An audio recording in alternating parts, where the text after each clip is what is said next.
use headphones for best experience.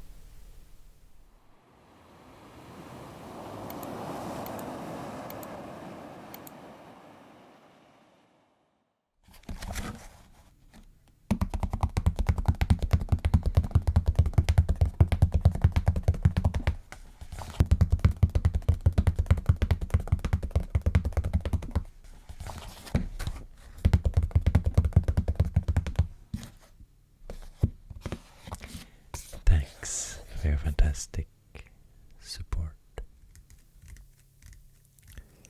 Hi, welcome to another video. And first, let me just show you that you can find a lot of my content on audio streaming platforms like Spotify, Apple Music, or other platforms. And here you will find my content if you want to listen to it audio only.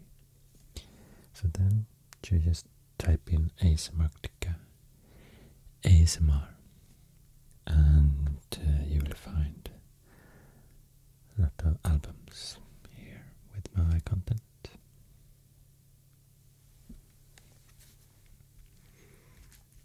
Today I'm gonna do a bit different video. It's a compilation video of map drawing videos from the past that I would like to put together to create a longer video, so you can watch it for a longer time. Like maybe if you want to sleep, you can listen to it or watch it for several hours, or during the day, or during any time when you just want to focus and have it in the background, maybe during the day. So I have been thinking about doing this for a while, and now I decided to do my first of these compilations. And I have decided to choose 3 map drawing videos from the past. Drawing the map of Canada. Here you can see the original map. Drawing the map of the United States of America. And finally, drawing the map of Mexico. So it's like a compilation video of drawing maps from the North American continent.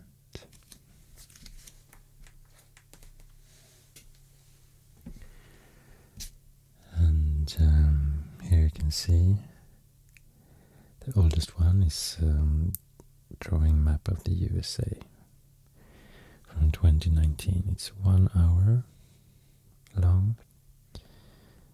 Then I did, let's see,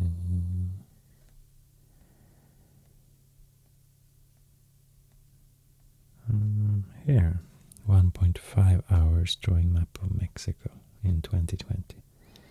It's actually 1 hour 41 minutes.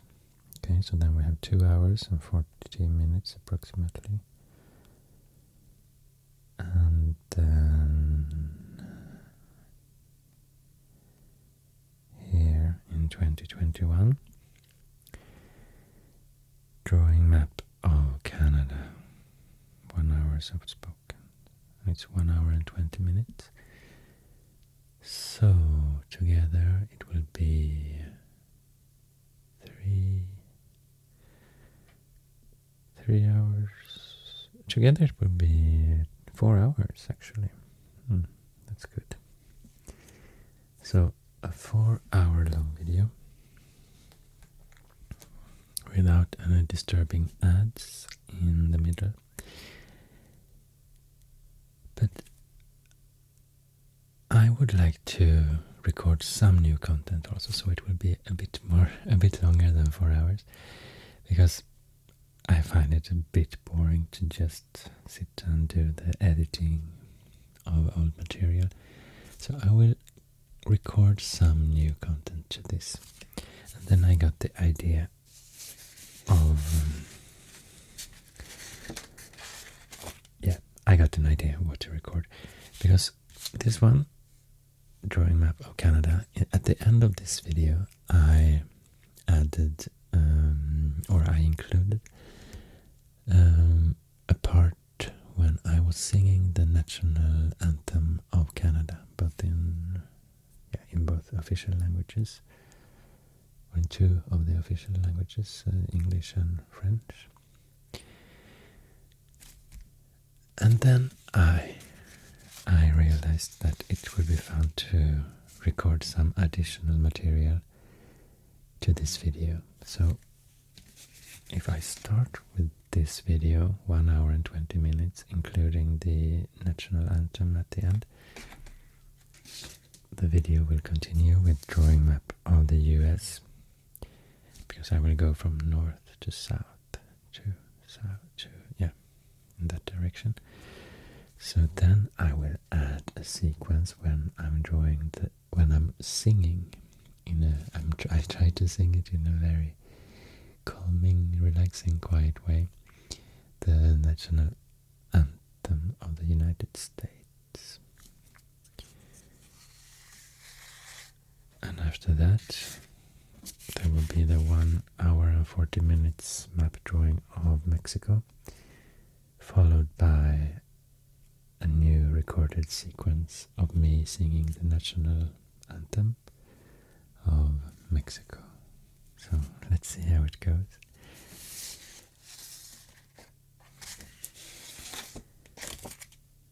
Okay, that was my introduction to this video.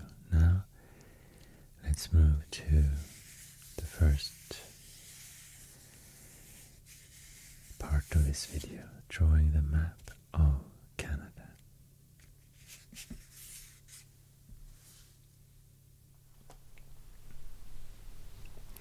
Today I would like to draw a map of Canada. I have done this once before on this channel, very early video drawing the map of Canada. But for a long time now I have planned to give it another try, just like I did with the United States, because I know my channel has a lot of viewers from Canada, all since the beginning actually. So let's start. And as usual I will start with the loose sketching, just to get the basic shape of this country. It's quite complicated shape, I think.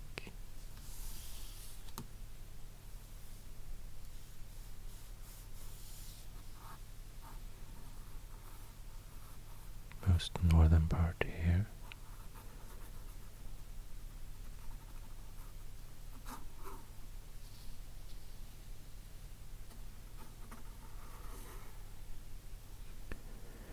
Most southern part here.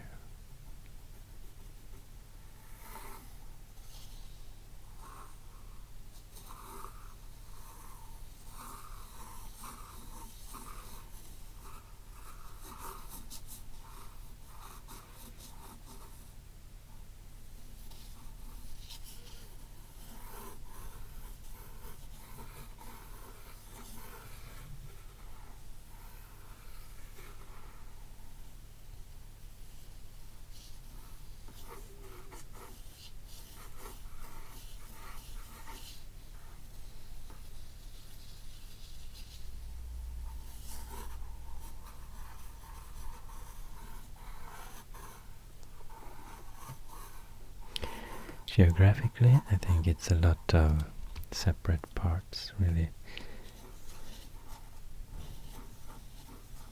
Different areas, different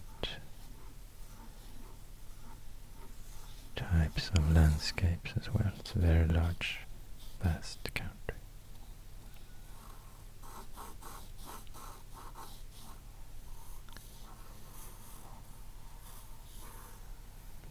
central part of it.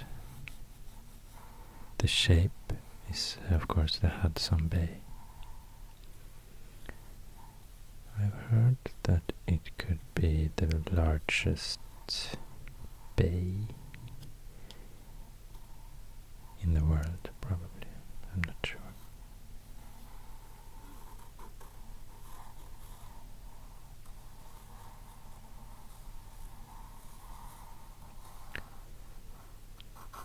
And the terrestrial border to all terrestrial border, Canada's terrestrial border is to one country, one other country, and that's the US. And I've heard it's the longest terrestrial border between two countries in the world.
I guess this will take a while because it's a lot of details in Canada's map, especially here in the archipelago to the north.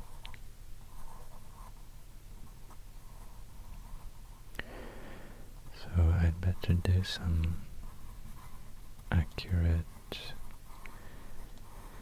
sketching before I start with the markers.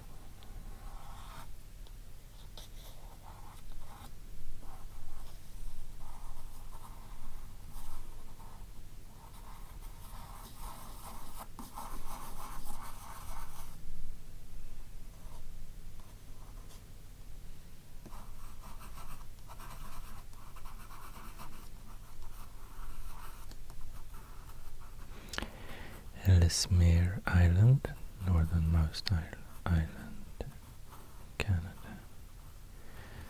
The northern tip is very close to the North Pole.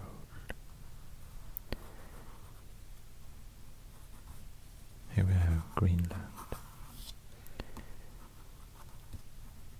And of course, maps of Canada can look very different from each other because depends on the projection you're using, since everything is so close to the North Pole here, a lot of details close to the North Pole, so sometimes it's more stretched out here to the south, or a more straight line here, and sometimes it's more stretched out here to the north. I don't know, but I've chosen a projection that I think shows the country quite nice, with a slightly curved line here along the parallel here. So it's on a US map usually this line is straight horizontal line, but on this map it will be a bit curved like this. What parallel is it now? Is it the 49th parallel, the border between United States and Canada?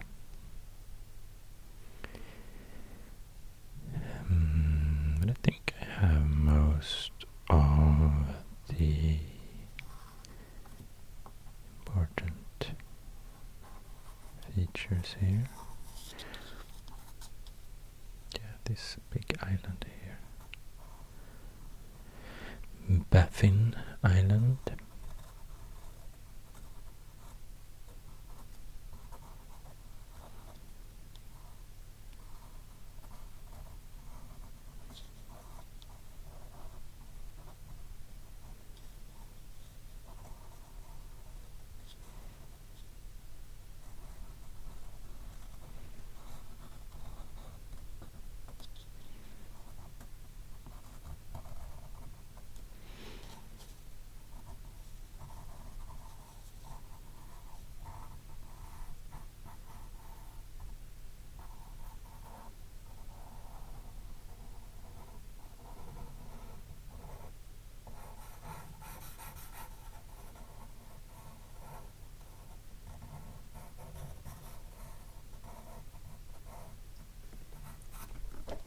Okay, now I would like to start to draw some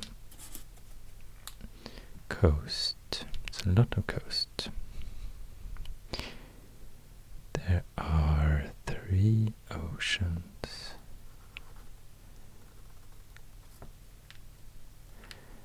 In 3 different directions here. We have the Arctic Ocean to the north.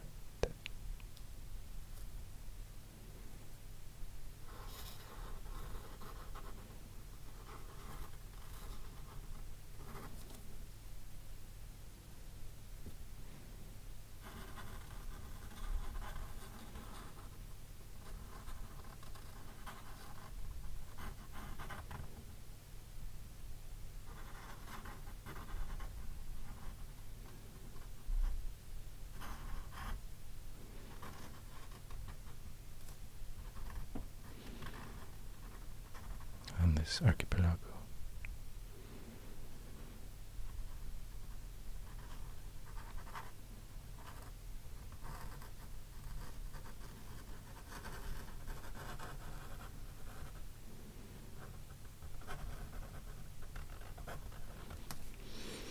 Hudson Bay, and this is another smaller bay, James Bay.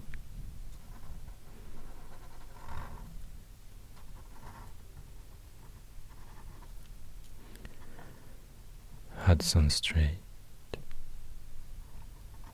Ungava Bay.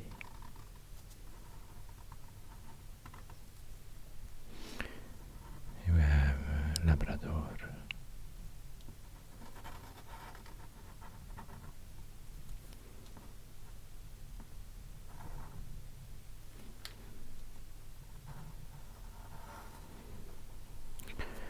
Gulf of St. Lawrence and St. Lawrence River.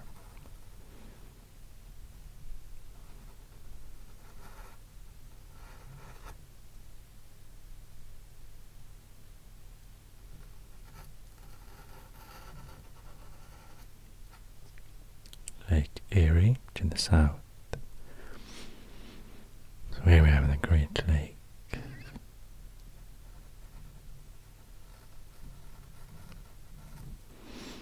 Lake Huron.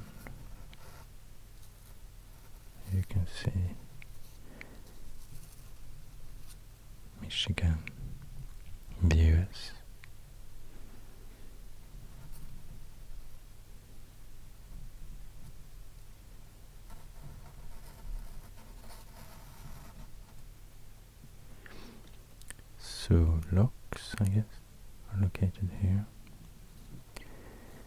And this is the biggest lake in Canada, if you count that it's shared by the US. It's Lake Superior.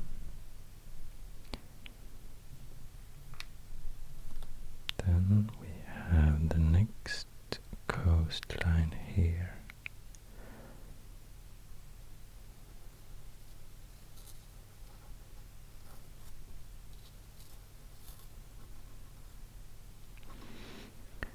The western coast. Graham Island. And this big island here, Vancouver Island.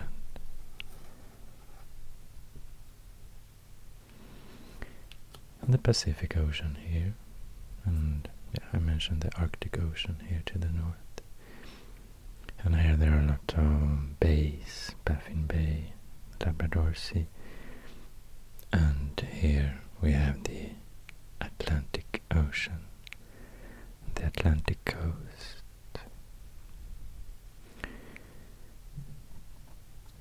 And let's continue here to the east. We have Newfoundland.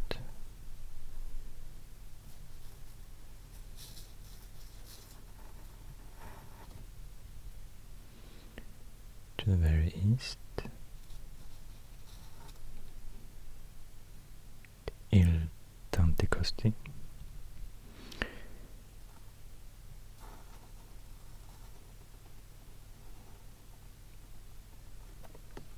The eastern shore of St. Lawrence River.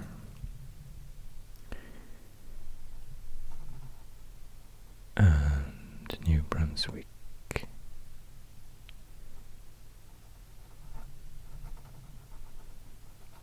Nova Scotia.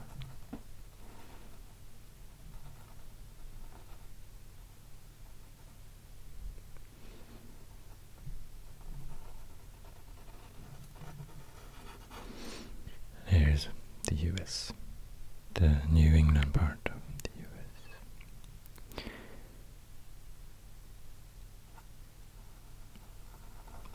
Not super big island here, but it's actually its own province.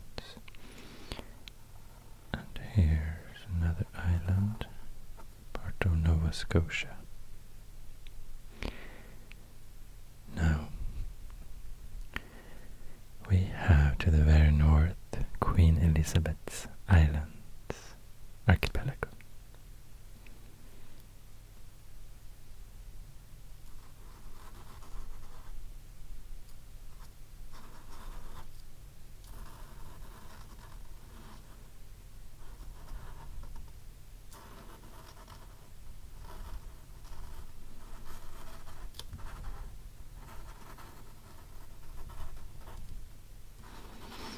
Axel Heiberg Island and the Ellesmere Island.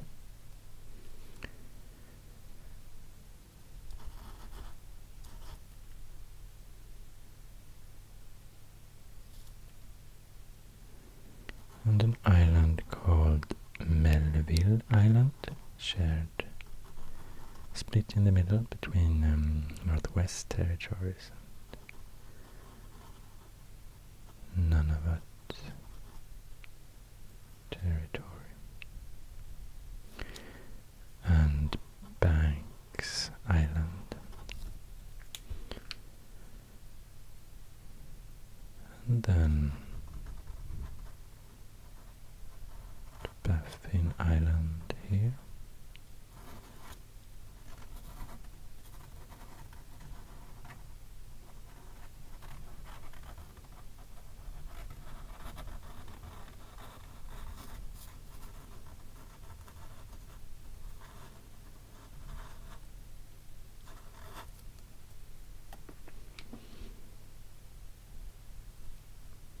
Southampton Island. I'm gonna draw the coast of Greenland as well here.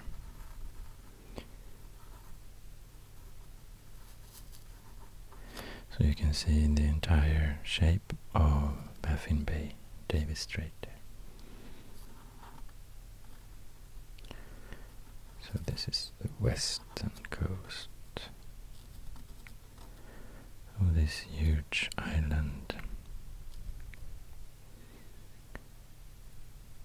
Greenland.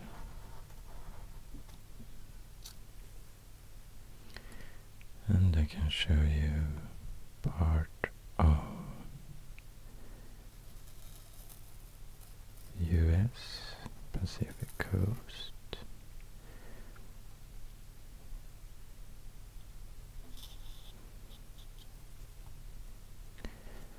And Alaska.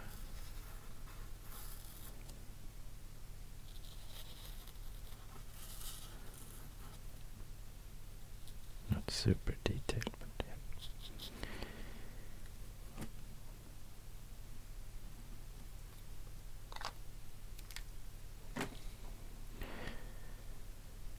So just a couple of rivers I would like to add, and some lakes.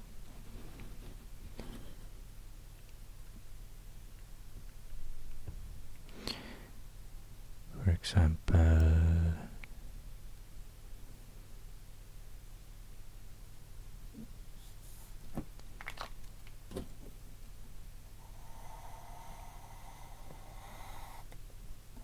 need more space here for the Northwest Territories. I see.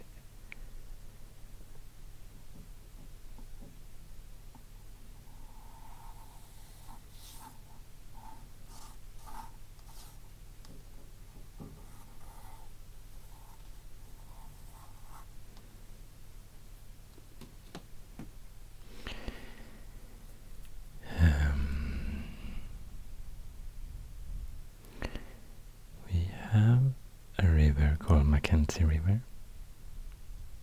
I think it's the longest river. Or you can also count the rivers that is not exclusively located in Canada. For example, Yukon River in Alaska, US. That starts in Canada here. We have also Columbia River,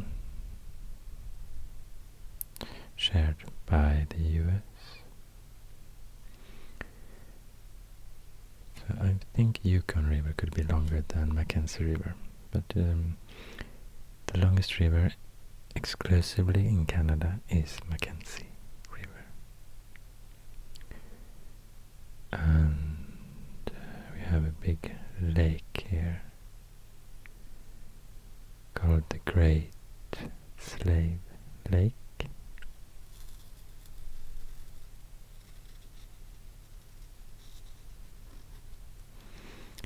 And here we have the Mackenzie River. And here we have the second, maybe the second largest lake. Canada, not sure. Great Bear Lake. But yeah, if you share, if you count the lakes that are shared with the US, Lake Superior is the largest.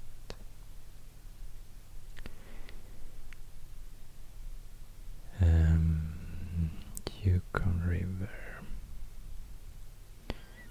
starts here in northern British Columbia.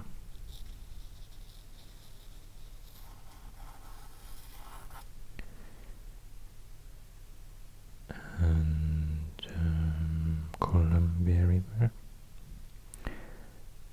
also starts in British Columbia.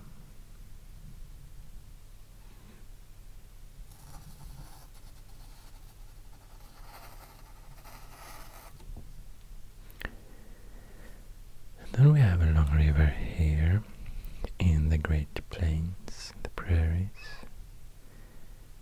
and that's Saskatchewan River. That I guess could have named this province here, Saskatchewan.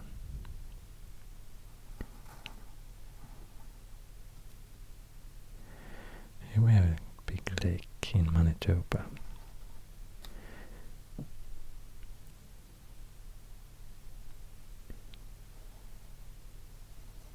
Lake Winnipeg. And here we have Nelson River between Lake Winnipeg or Saskatchewan River and the Hudson Bay. And we have a river here as well in northern Alberta, from starting also in British Columbia.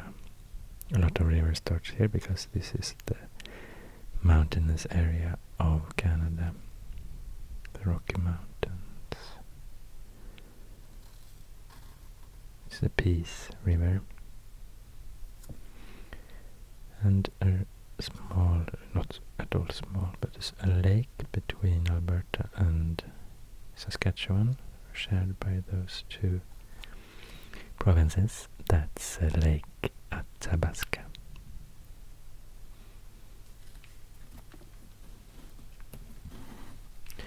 And this looks a bit weird, so I think I will actually draw the entire coast here.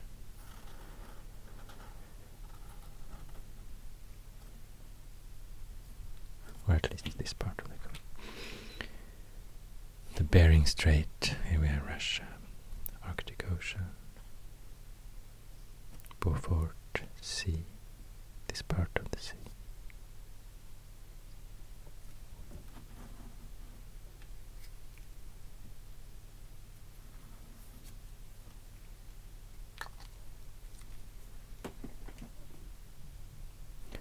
I think it's time to zoom in a bit.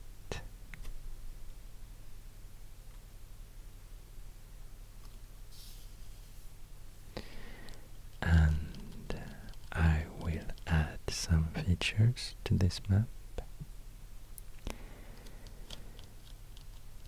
And I think I'll start with the provinces and territories of Canada. So the political divisions.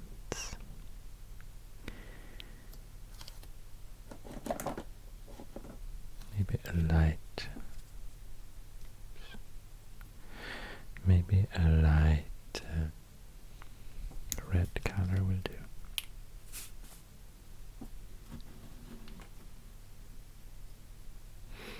And of course, I forgot I haven't drawn the terrestrial border. Of course, we'll start with that.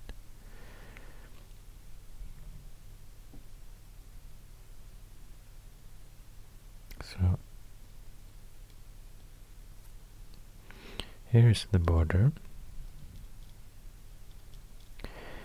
between Alaska in the US and Canada.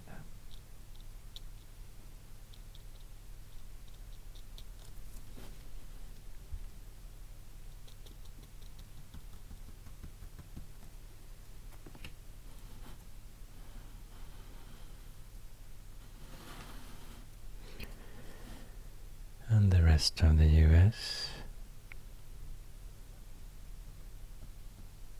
and Canada share this border.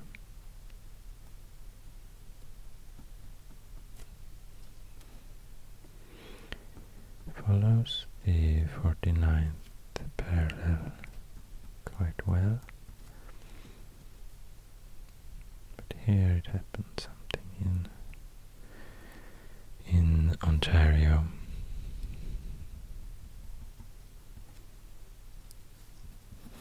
It goes right through Lake Superior.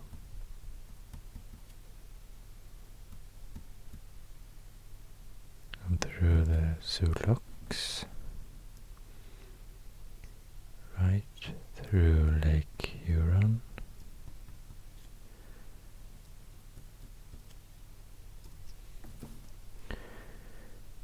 All the way to Windsor here, Lake Erie, right through Lake Erie,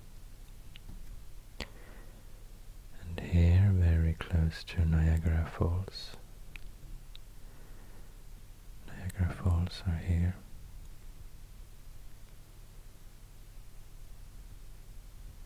Are Niagara Falls shared by US and Canada? I'm not sure. I think it's entirely in Canada, but I'm absolutely not sure. And Lake Ontario we have here.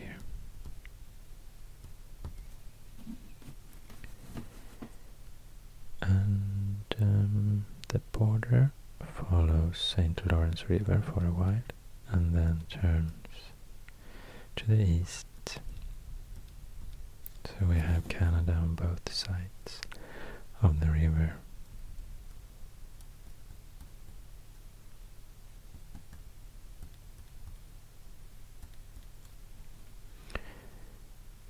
And this must be Massachusetts. No, totally wrong. This is Maine, of course, in the US, New England. And yeah.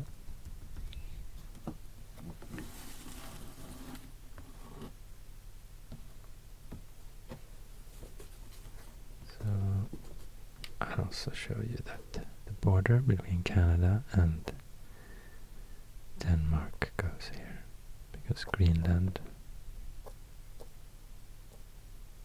is not part of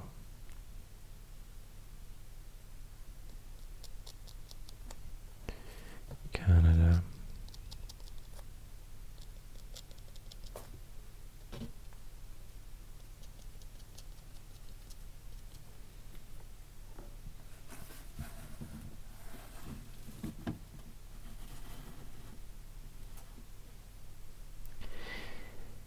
Now to the provinces, and since I drew the line, the national border, terrestrial border of Canada, in this red color, I will choose another color for this province divisions border.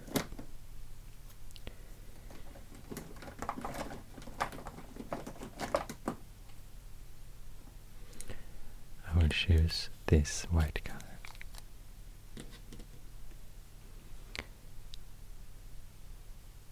So we have a border between the three territories.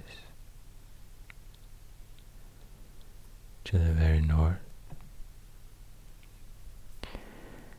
and the provinces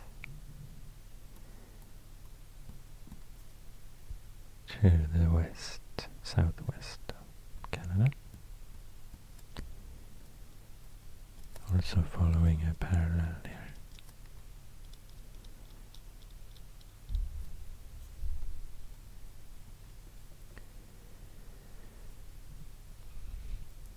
And if I start with the territories, we have Yukon. Yukon, the least populated territory, I think.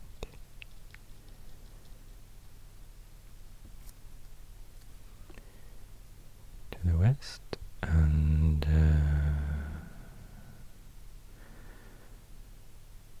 northwest territory.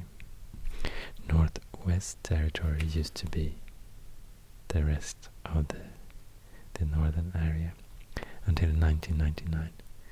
But then it was divided into, well, I'm not sure it was called Northwest Territories by then, because it should maybe be called North Territories or something. I haven't checked that, but anyway, it was the same territory, and in 1999 it was split into Northwest Territories and Nunavut. So Nunavut is the latest added political division in Canada.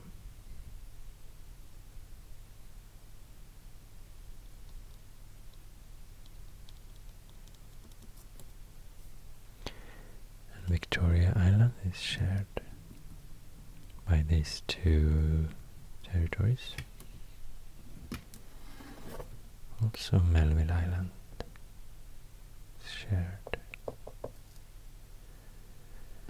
And in reality this is a totally straight line.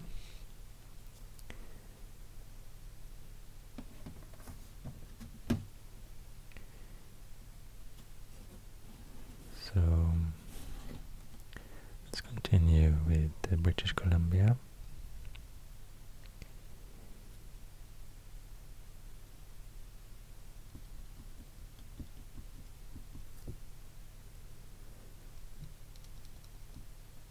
The Rocky Mountains.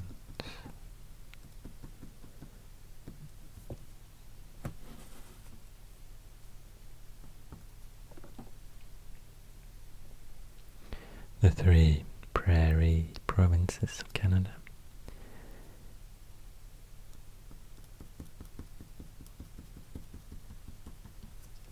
Alberta.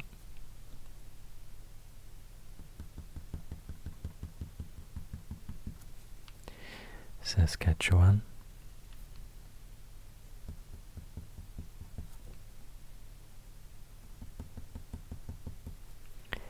And Manitoba.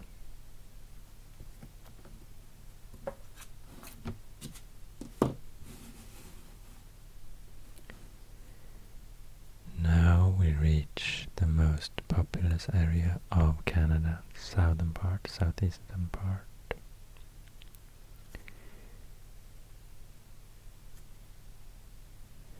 The most urban area, or the area where it's most urban part of Canada is here, along the St. Lawrence River, Quebec and Ontario.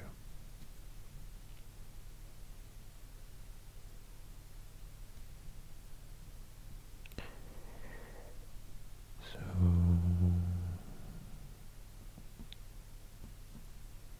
we have the border between Ontario and Quebec.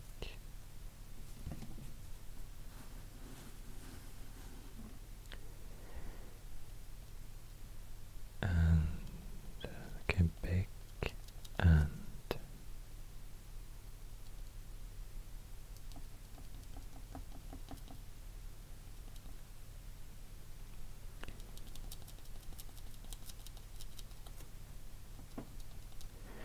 this province here to the east, Newfoundland and Labrador. This is the island Newfoundland, and this is Labrador.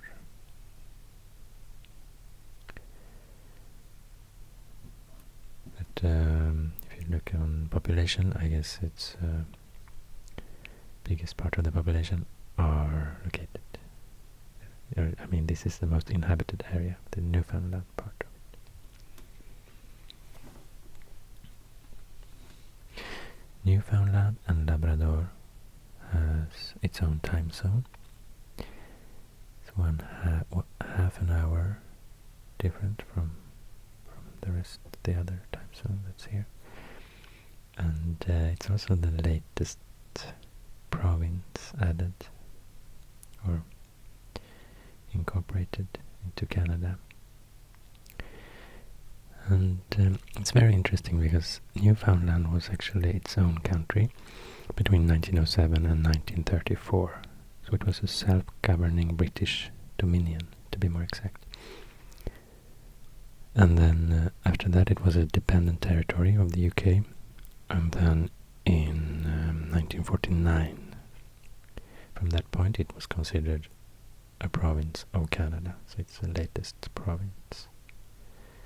None of it is the latest territory, but the last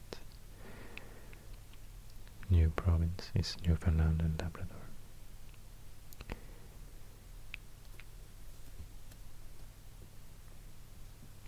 Actually, there is a small French island here as well. show you. Saint-Pierre and Miquelon.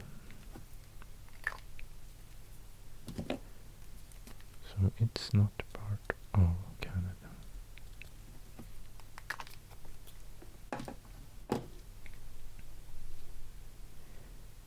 I think I will continue to draw the province borders in the water here as well. So you can see that Newfoundland Island is part of this province. And that Prince Edward Island, this island here, is its own province. So now we're in the Maritimes. Interesting region of Canada.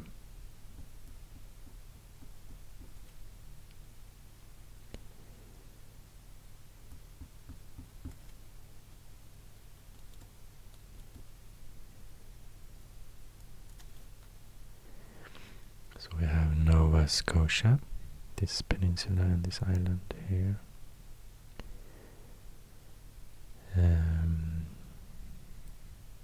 Prince Edward Island and New Brunswick. Historically, this was a French colony called Acadia. It was a colony of New France between 1604 and 1713. The capital of that colony was Port Royal, located here by this bay. And today New Brunswick is actually officially bilingual, both French and English as official languages. So it has a lot of history still. You can see the history of the French period of Canada here. But then we also have Quebec, the French speaking province, with French as the only official language, I think.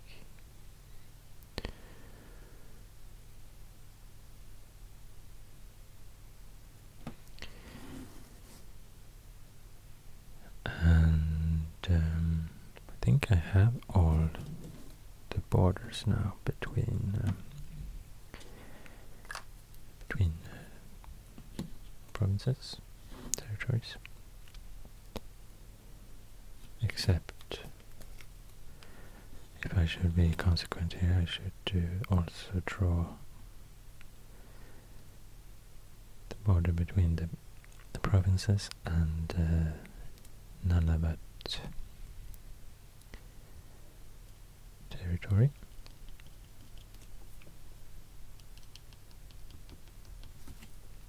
Like that.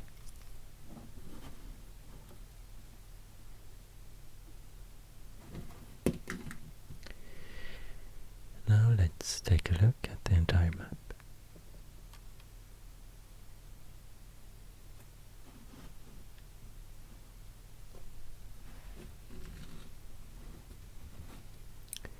Now I want to add some cities. The capital cities of each political divisions, for example.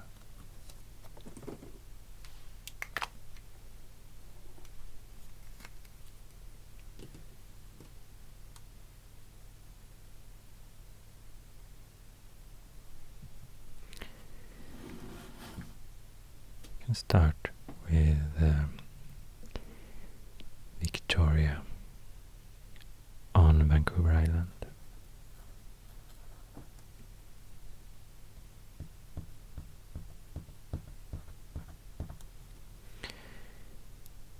It's the capital of British Columbia. Then we have Edmonton, by the Saskatchewan River. It's the capital of Alberta. In Saskatchewan we have the capital Regina. And in Manitoba, south of Lake Winnipeg, we have the capital, Winnipeg. In Ontario, we have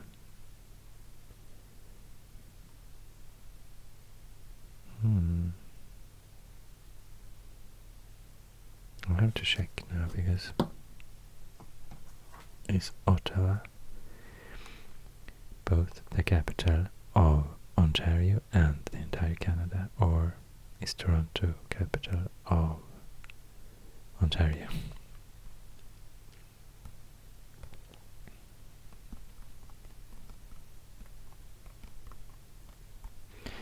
Yeah, Ontario's provincial capital is Toronto, actually.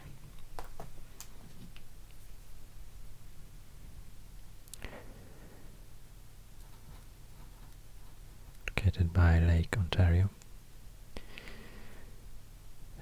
But also in Ontario we have Canada's capital. I draw a square, try to make it a bit different. Square shape here. And in Quebec we have the province capital, Quebec City.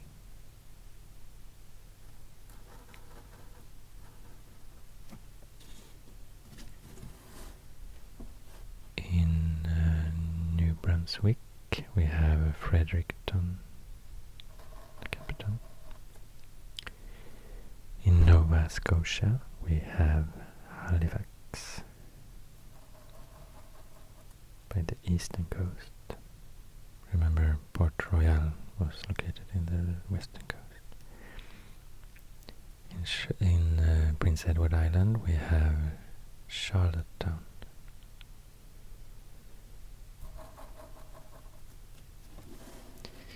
In Newfoundland and Labrador we have St. John's.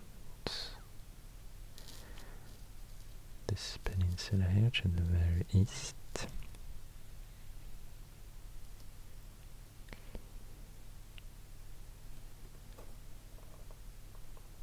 It should be 10 provinces. Let's see. 1, 2, 3, 4, 5, 6, 7, 8, 9, 10. And 3 territories. Then we have in Yukon, the capital Whitehorse, and in Northwest Territories, by the Great Slave Lake, we have Yellowknife, and in Nunavut, on the island, Baffin Island, we have the capital Iqaluit.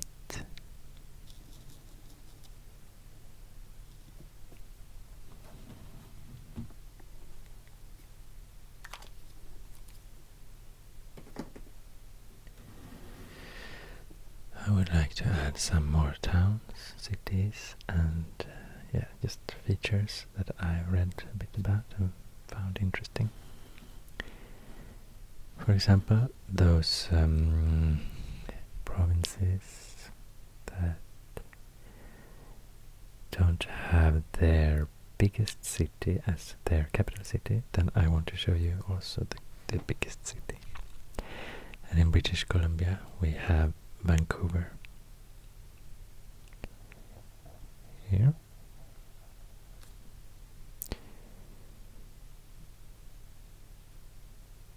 On the other side of this strait between Vancouver Island and mainland.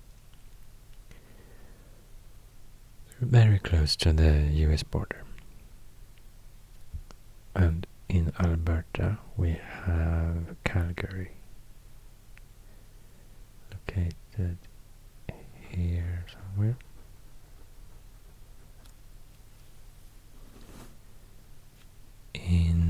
Saskatchewan, we have Saskatoon.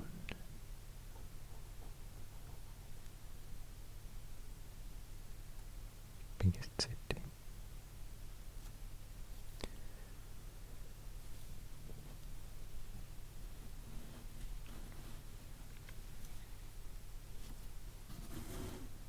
In Quebec, we have Montreal,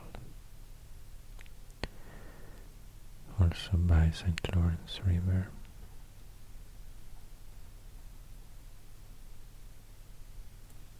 The biggest city of Quebec. And I think the rest of the capitals are also the biggest cities or towns in that province or territory.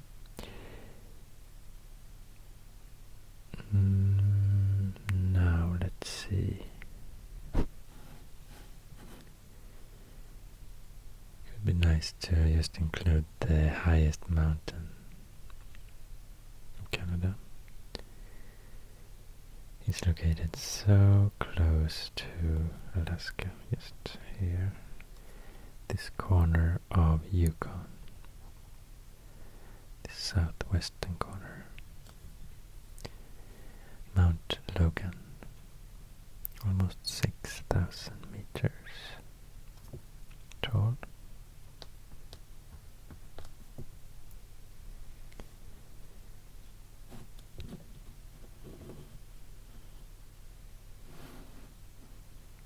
And yeah, I would like to include the northernmost inhabited place on Earth. It's here on the northern tip of Ellesmere Island, called Alert.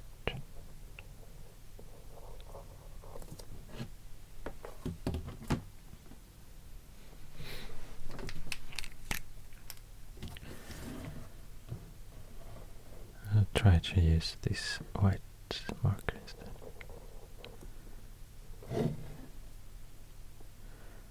For Mount Logan as well.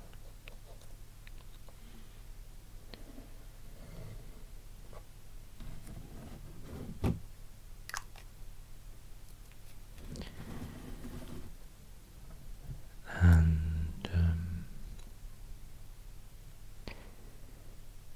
there are also some national park. It would be nice to include. Use this green color for national parks. So in Alberta we have a big national park called the Wood Buffalo, located here north of the Peace River, to the very north of Alberta. There are a lot of national parks in Alberta. We also have the Banff National Park here in the mountains, where there are like glacial lakes. And we have Jasper National Park.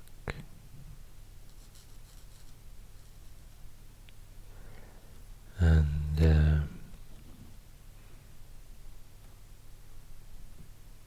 here in Northwest Territories, the Mackenzie Mountains, northern parts of Rocky Mountains, we have Nahanni National Park Reserve.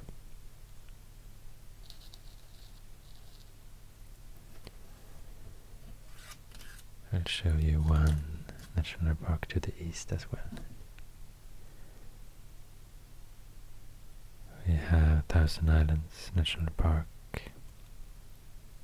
in Ontario.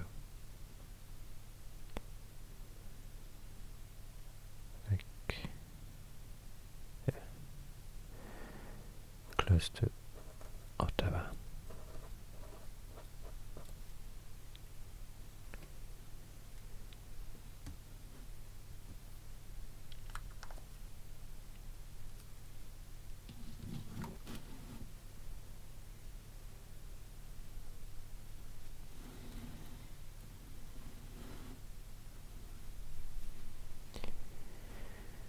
would like to talk a bit about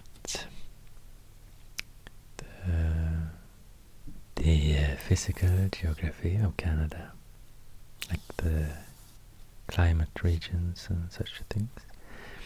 So, as I mentioned a lot of times already, we have the mountainous area here, the Rocky Mountains to the west.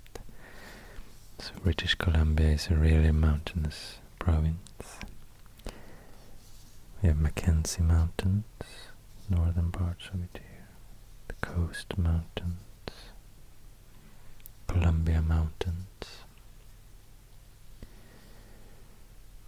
and maybe I can draw some mountain tops just to show you that.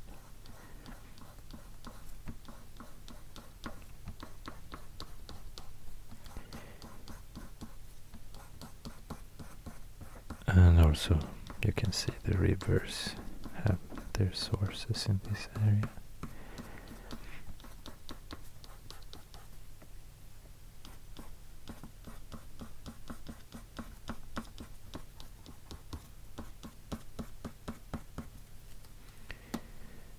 And then we have the prairies. The prairies provinces are Alberta, Saskatchewan, Manitoba. But it's also the forested part. A lot of forests here, boreal forests. So I think Alberta have most of the prairie shrubland landscape. But then we have like the forest coming here, Saskatchewan, and a big part of Manitoba is forested, and prairies only to the south. So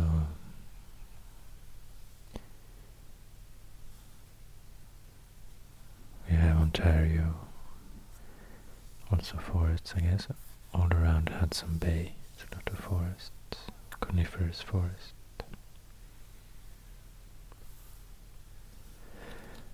And to the north, in almost the entire Nunavut, northern Quebec, northern Labrador, also Northwest Territories, we have the Arctic, the polar climate.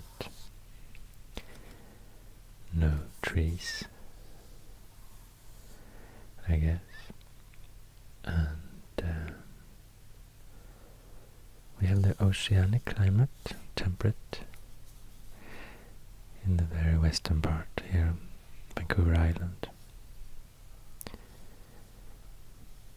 Like, you know, the temperate oceanic climate, just like in France or a lot of other places.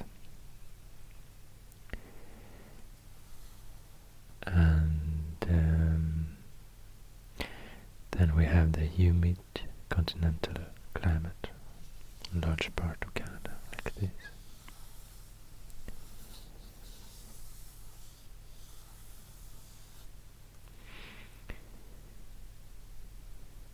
And the subarctic or subpolar, polar, like this.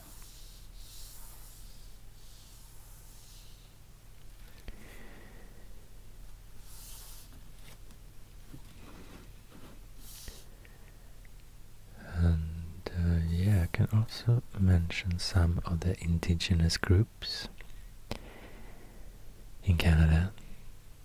There are a lot of indigenous peoples here, different groups. They can be divided into three main groups. The First Nations, the Métis, and the Inuits. The Inuits inhabit mostly this area, traditionally. And the Métis, of mixed European and First Nation ancestry, I guess, are all over Canada, but I think a lot of them are here, historically. And some of the groups of the First Nations people. The largest groups are the Cree people, mostly around the prairies area here and along the Hudson Bay, also in Quebec. The traditional Cree areas. And the Ojibwe people have traditionally inhabited the southern parts here, Ontario, Quebec, also into Manitoba and Saskatchewan, also big parts of northern US. I mentioned them actually in my Michigan video a while ago. And they have their own writing system, also the Inuktitut language spoken here with their own writing system. So yeah, I think the Ojibwe is a really big group, but half of them approximately are in the US. So in Canada, I think the Cree group is bigger, and then second comes the Ojibwe. Another group is the Dene group, concentrated around this area historically, around the Great Slave Lake. The Slavey people is actually part of the Dene people. So the Great Slave Lake is named after the Slavey people. And yeah. Also, I would like to mention some sea routes through Canada, because I think it's really interesting. For example, the Northwest Passage that had been, for a long time they had been looking for a way to travel by boat from Europe to Asia, to take this shortcut through northern Canada. And the first person who did this, completed this passage, was the Norwegian Roald Amundsen. Completed this in between 1903 and 1906.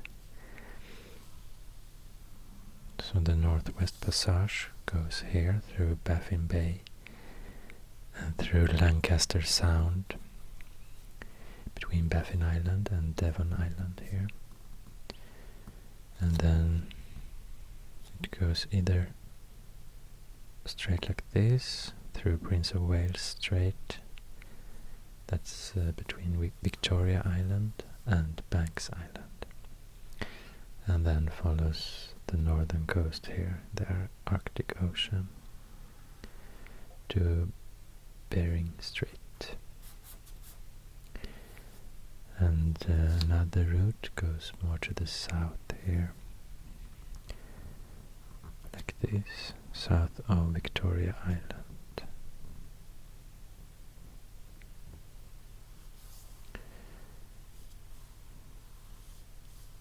So that's the Northwest Passage. Also, I find it very interesting, the Viking voyages. More than 1,000 years ago, the first Europeans who discovered the American continent, as we know, were the Vikings. So Eric the Red from Iceland, he made a journey from Iceland here, like followed the western coast of Greenland and then over Davis Strait and found the American coast here, Labrador. And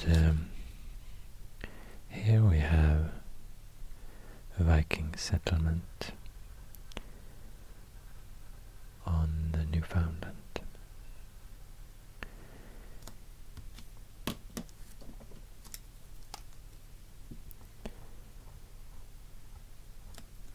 this peninsula here. It's called lawns or meadows, this place. So here they have found remains of a Viking settlement. But they didn't stay here very long because of the harsh conditions, only 2 years. Today you can go on a Viking trail here, this peninsula, follow the Vikings' footsteps. And they think that Newfoundland is what the Vikings called Vinland, the mysterious land in the west, Vinland.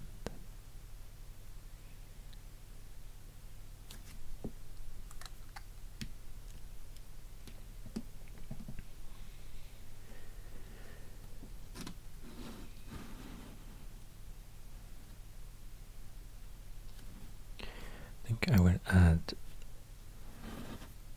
some crayon now to show you where the water is on this map, because it's very messy because of the islands and you can't really see what's land and what's water. So add to some pattern in the water.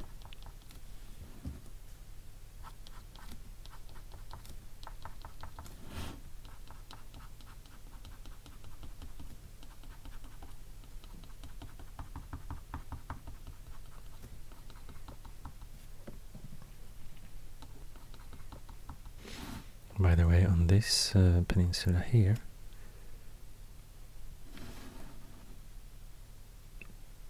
the Cape Breton Island, northern island of Nova Scotia, we have the Cabot Trail, very scenic highway that goes here around this peninsula. And Nova Scotia, as you can hear in the name, was actually a Scottish colony at one point.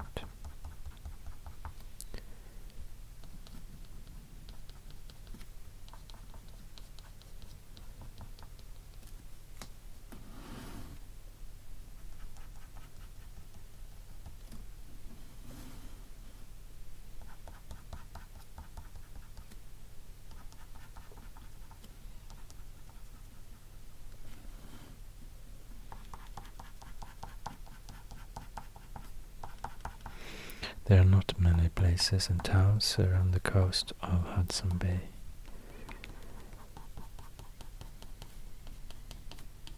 But it's one town here called Churchill in Manitoba. It's not many settlements here at all. There's a lot of lakes, and the nature prevent you from building big cities or roads or things like that. But yeah, one settlement is Churchill. And for example, to Nunavut. Nunavut is the only division of Canada where no road actually leads to. So you have to go to Nunavut by either plane or boat.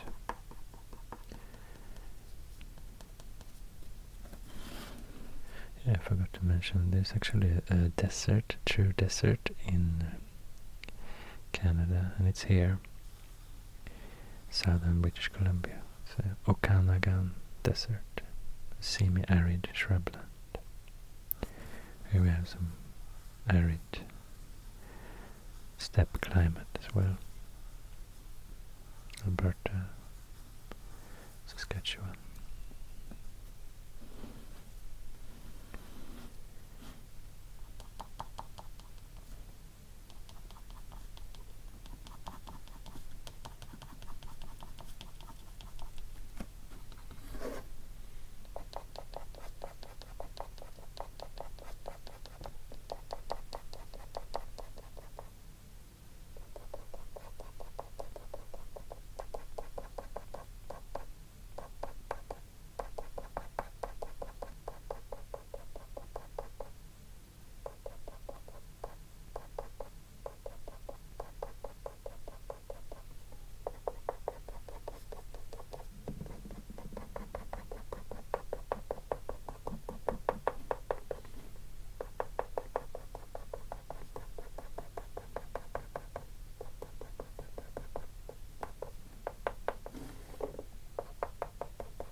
things I wanted to add. Now, yeah, I think that's it. That's my map of Canada.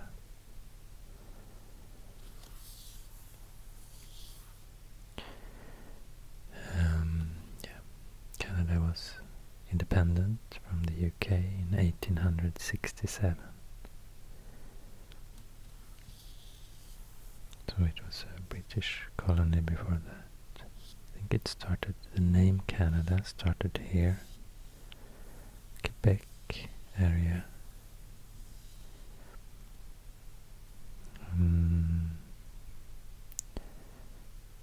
So in 1867 the province of Canada, I think here somewhere, was joined with two other British colonies.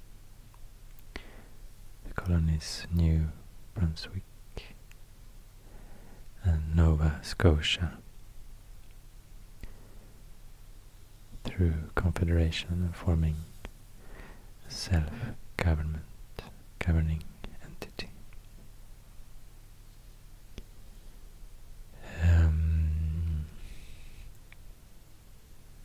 And the last thing I would like to do, I have no idea if this is a good idea, but I would like to sing the national hymn from Canada, because I think it's quite good, the melody. Actually, a while ago, I think 2 years ago, I had an idea. I wanted to sing national hymns from around the world, and I was doing some research about it, and I enjoyed it quite a lot. For some reason, I like the idea that all the countries have their own official song, and I did record some footage, but then I thought that it might not be a very good idea. I was a bit embarrassed over the whole thing, because I don't know the history behind these hymns and what they were used for when they were written, what they are used for today. It can be very, in some cases I think it can be very sensitive to use them in wrong context, because they are symbols for so much, especially if there's a conflict between countries. It can be really nationalistic, and it can, I guess, offend a lot of people, or it can be, if you don't use it in the right context. So even though part of me want to read more and learn more about the national hymns, but part of me says that no, maybe I will not do that. But I also have an old wish of including more humming and singing in my videos sometimes, even though I know it's not super popular, but sometimes I get requests to do more of that. I did a bit more of that in the beginning, my earlier videos. But anyway, ever since I learned or read about the national hymns, every time now when I hear Canada, I just see something about Canada, I always get "Oh Canada" in my head. I hear it because for some reason I found that song very, it just stick to my head. So for some reason I like it, I guess. So the last thing I'd like to do is to sing to you the national hymn of Canada. And sorry if this is like cringy or something like that, but I'll just try to do it now.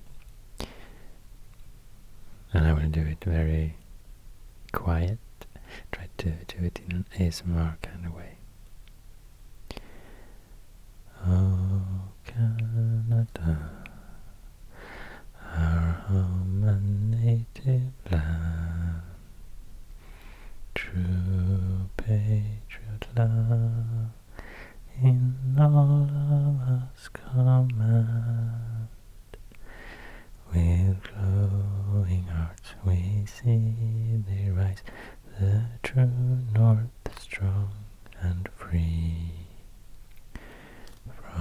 far and wide, oh Canada, we stand on guard for thee. God keep our land glorious and free. Oh Canada, we stand on guard for thee. Oh Canada, we stand on guard for thee. Oh Canada, terre de nos aïeux, ton front est ceint de fleurs glorieux, car ton bras s'est porté l'épée, il s'est porté la croix. Ton histoire est une épopée, tes plus brillants exploits et ta valeur te voit trempée, protégera nos foyers et nos droits. Protégera nos foyers et nos droits.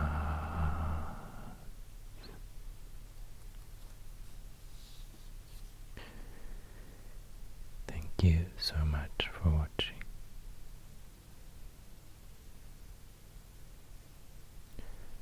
I hope you enjoyed this video, that you found it relaxing.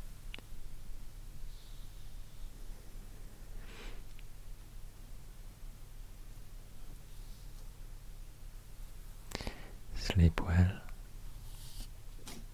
take care, and stay safe.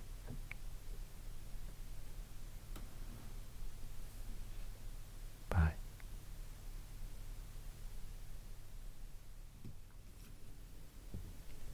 Hi, welcome to another video. Today I'd like to draw the map of the United States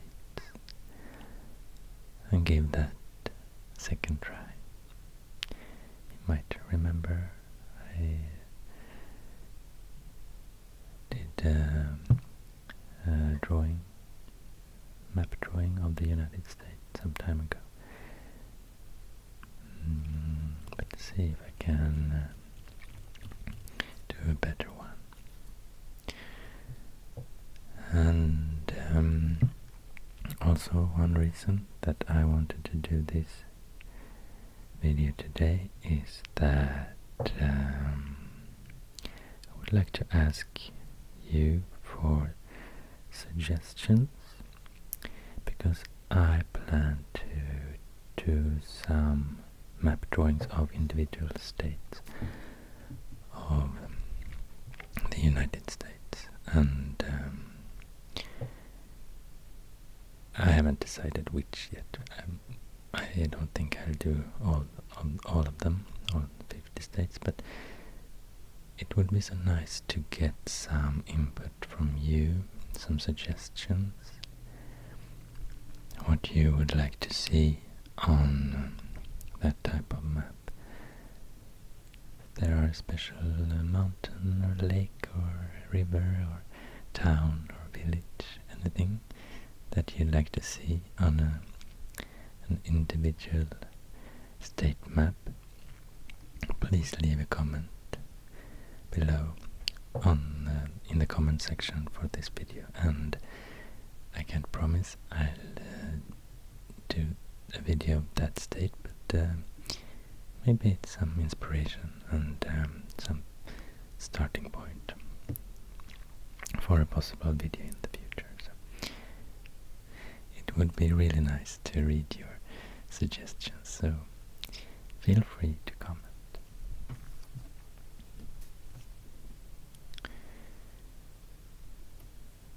But now I'll see how I will fit the United States into this piece of paper. So if this is Texas, Mexico border that meets the Gulf of Mexico, and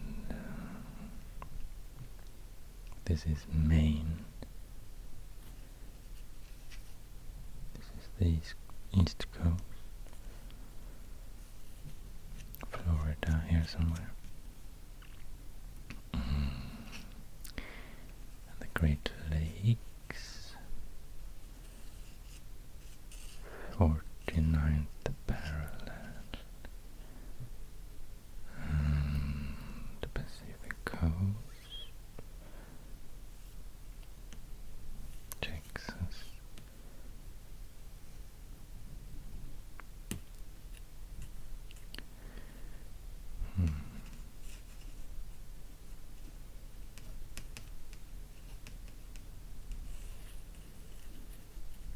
Something like this might work.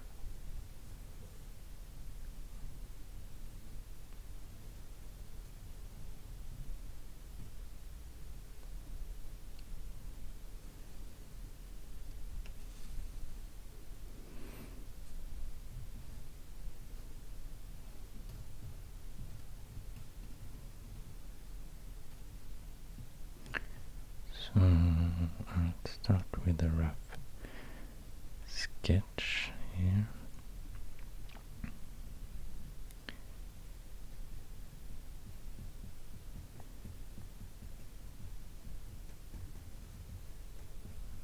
Here we have the contours. Hope it makes sense.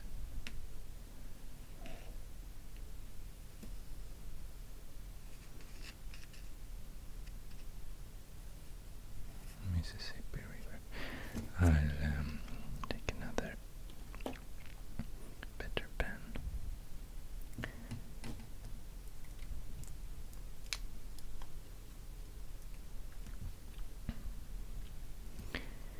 Maybe I'll try some blue color for the coast. So we'll start with the Pacific coast here. We have LA, San Francisco, Oregon, Washington,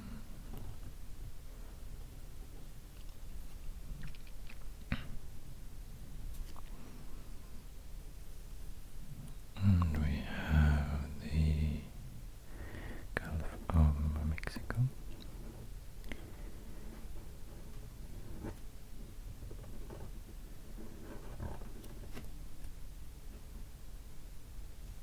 And Florida.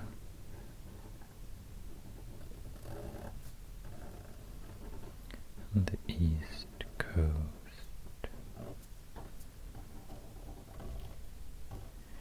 New York City.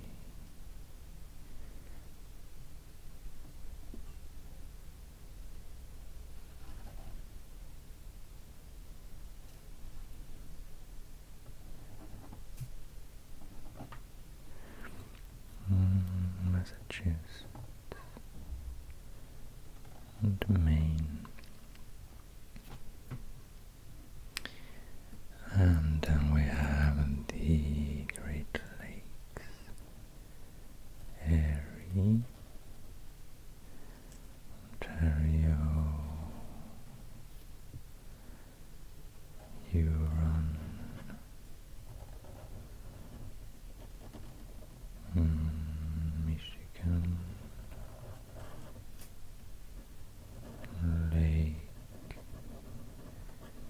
Superior.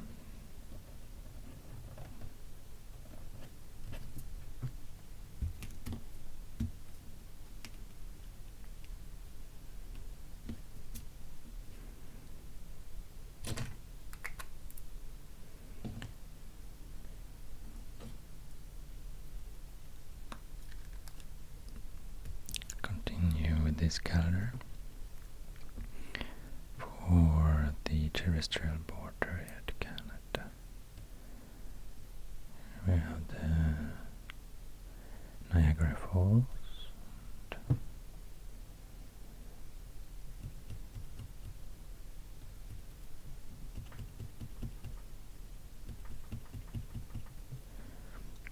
Eastern Canada, Quebec.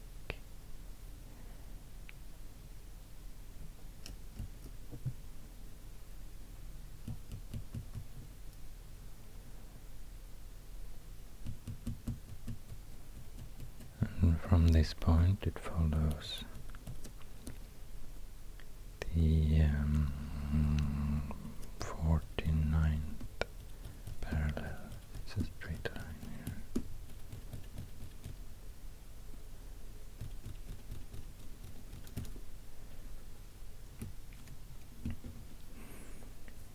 And we have the south border.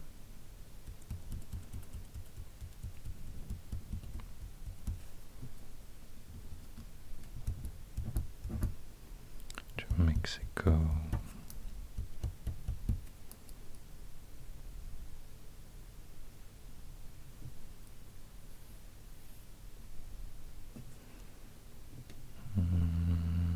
Not sure I've done this right. Let's see.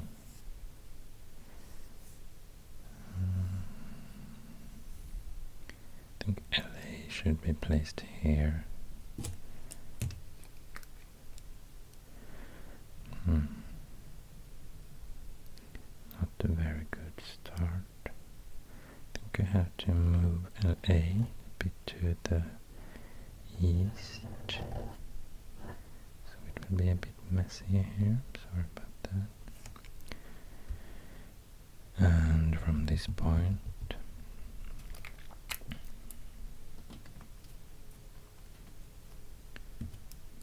we'll have the border like this.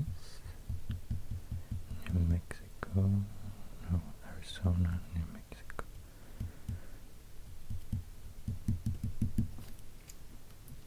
There we have it. And next step will be rivers.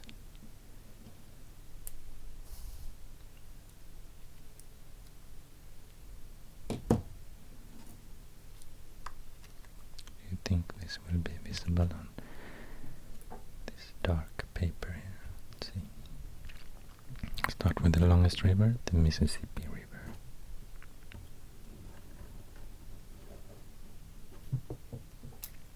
Yeah, it's clearly visible, isn't it?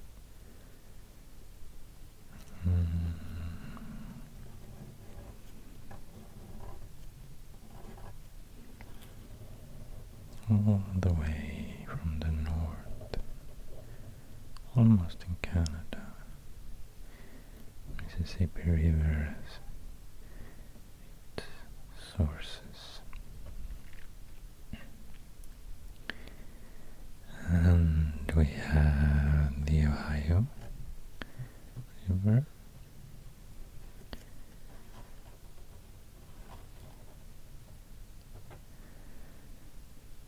And the Tennessee River.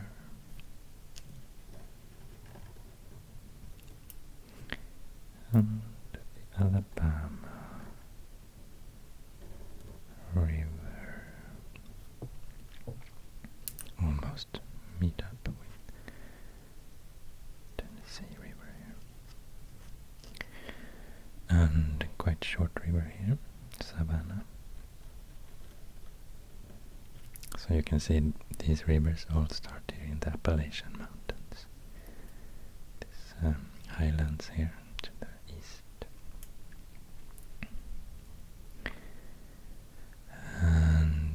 this river. I guess I have a hard time pronounce it, but I have it written here beside me. Susquehanna.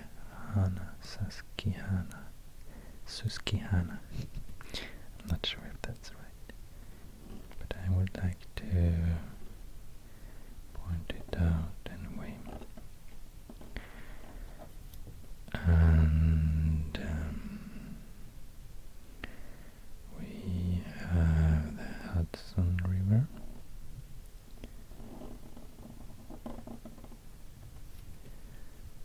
And here to the north in Canada we have the St. Lawrence River. Follows the border a little bit here after Lake Ontario, but then it turns inland Canada here. Okay. Next river, we move to the west part of United States, west of Mississippi River. Then we have start with the longest river. It's Missouri.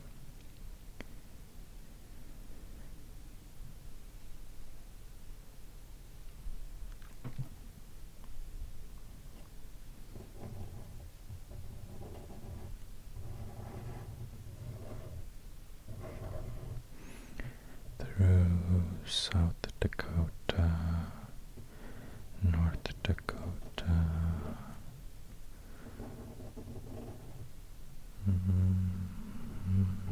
Montana. Let's see, I can start here. You can find sources of Missouri.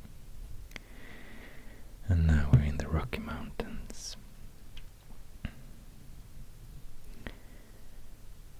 And I read somewhere that if you take into account the Missouri River together with the Mississippi River, it will become the longest river on the entire Earth, I think. Could it be like that? Because Mississippi is not the longest river, but as you can see, if it would be named from, I mean, if Missouri River would, if it would be named Missouri here and also here, then I think it should be longest river. I can be wrong, as usual. And now, let's see, there are a lot of rivers with the sources here, in the middle of the Rocky Mountains in Colorado. I guess one of the highest peaks in the US. In Alaska, of course. I have to add Alaska and Hawaii. I have room for that here, yes. But there are really high mountain tops in Alaska. But in this area, I think the highest mountains are located either in Colorado or in California, in the Sierra Nevada mountains.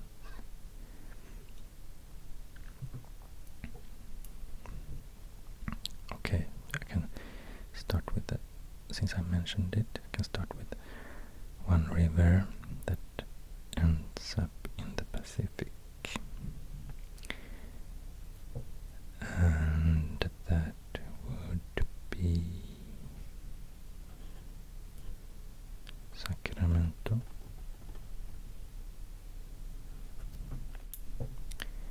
Starting here in the Sierra Nevada mountains. And then we have, let's see, from this bay here, Gulf of California, Golfo de California.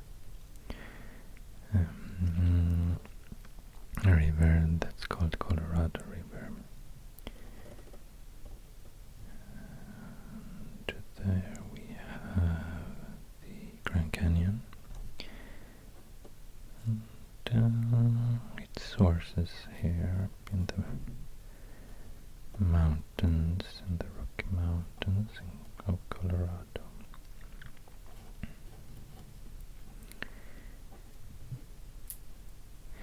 I think it was a good light in this video, because this color isn't really visible on this paper. It depends on the light, but this light was actually perfect for this combination of colors. So very happy with that. We have the Arkansas River also starting here. It's also a long river. It's actually not this long. See? I think I have stretched this area. It's too wide here. But anyway.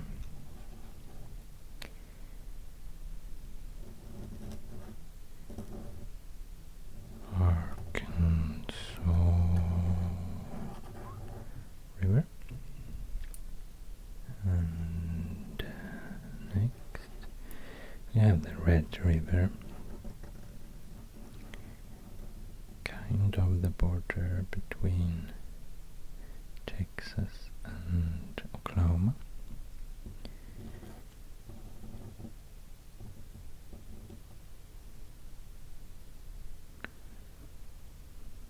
And we have the Rio Grande starting here in Colorado as well. Follows the border between Texas and Mexico.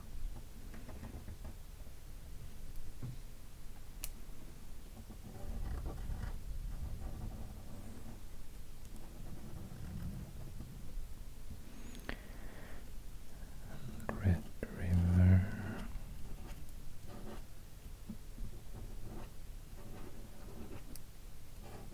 Arkansas River. Platte River. Is it called Platte or Platte? I have no idea. I don't think I've heard it pronounced ever.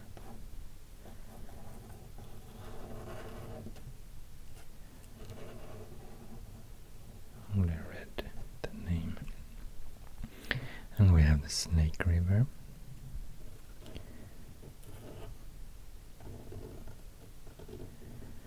It merges here with the Columbia River that ends up in the Pacific.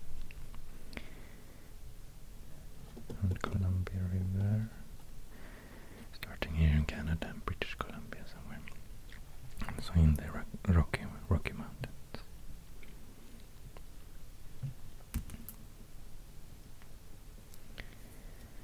So that was quite a lot of rivers. Before I forget, I should add Alaska here.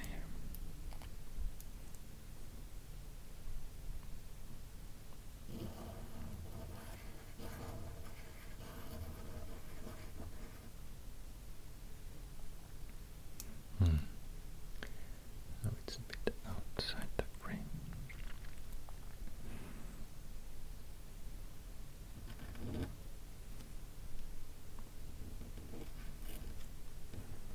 Don't think I can include the Aleutian Islands on this map, but this is Alaska.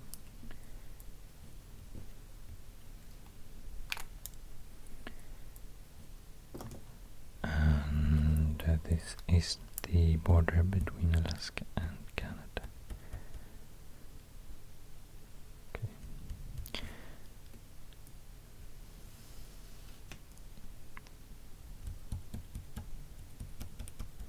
Here's the coast.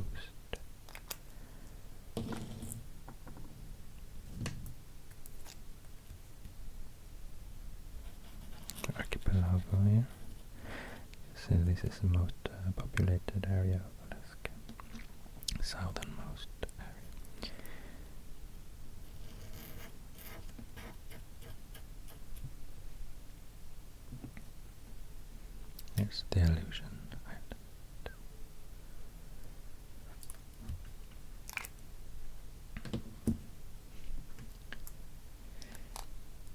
And I want to point out the Yukon River.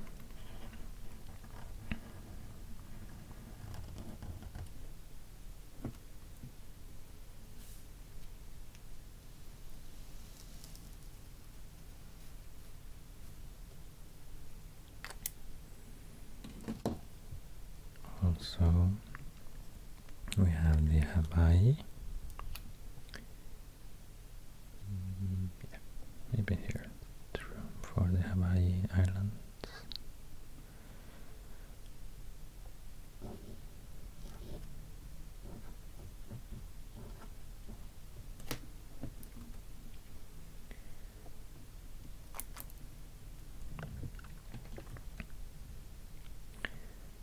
And maybe I should do some kind of frame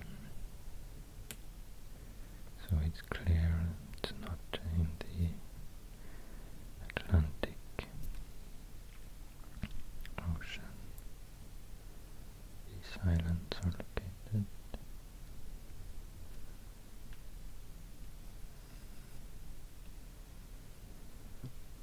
And also here.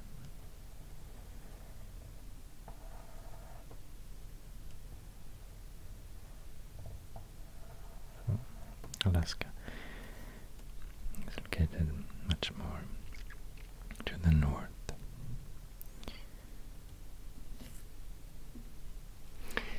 So, what's next? I think I would like to add some mountains or some symbols for mountains.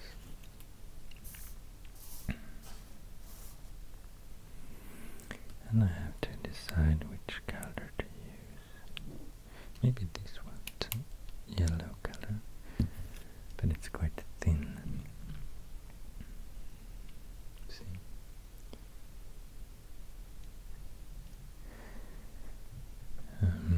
Let's start with that to see what happens. So, okay, it wasn't any good at all.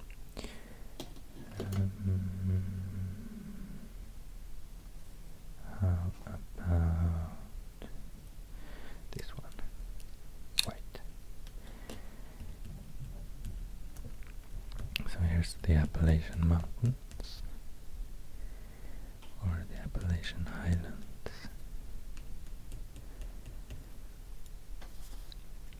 All the way from the south there, Georgia.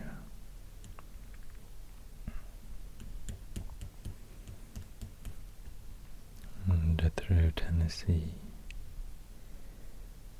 and Virginia, and all these states,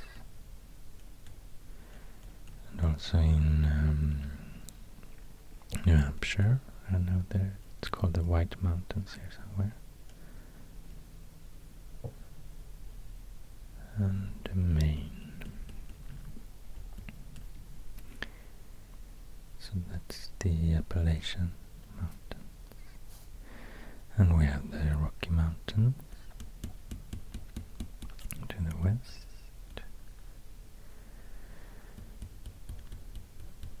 Here.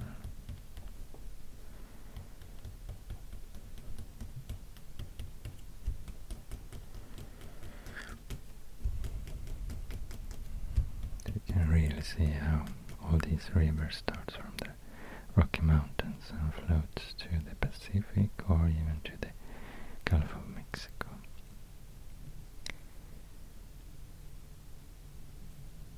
See the Missouri River like this, and the Arkansas River. Really long rivers.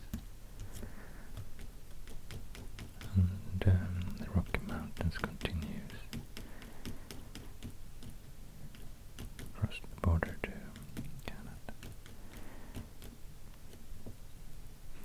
And this is called actually the Great, the Western Plateau. I think it's quite high elevation here as well, but there are like no mountain tops or no peaks. I mean, the mountain peaks are here and also in the Sierra Nevada in California.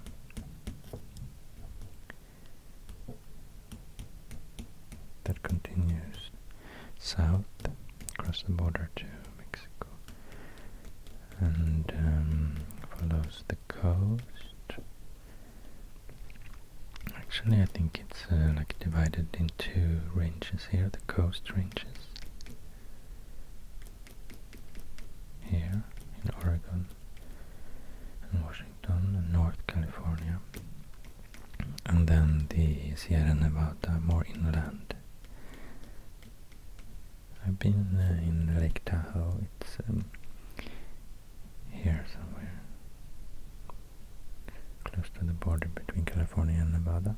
I remember how there were like plains here, east of San Francisco, and how it became really mountainous and beautiful here, and the air was much thinner.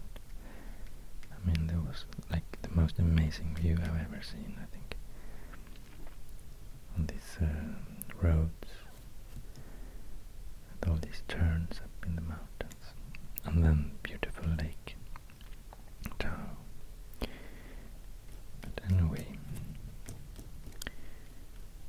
there's a lot of mountains in the west. Also, it's called the Mountain Time Zone here. It's the Pacific Time Zone, Mountain Time Zone, Central Time Zone, and Eastern Time Zone.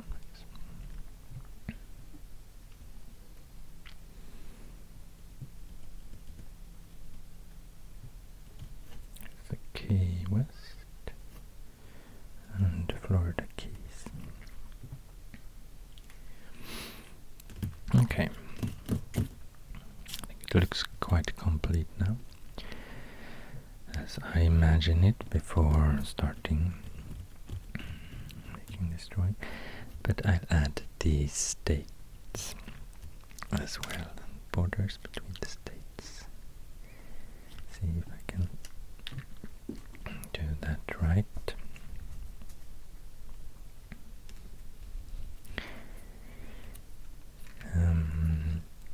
And I think its easiest way is to start in the river of Mississippi. But then I noticed I did a mistake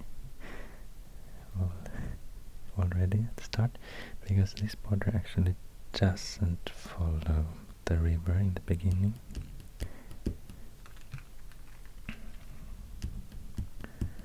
border between Mississippi State and Louisiana State.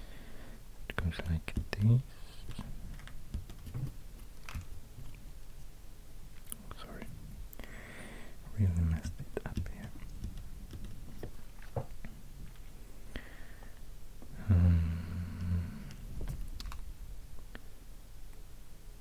Always an issue with this pen.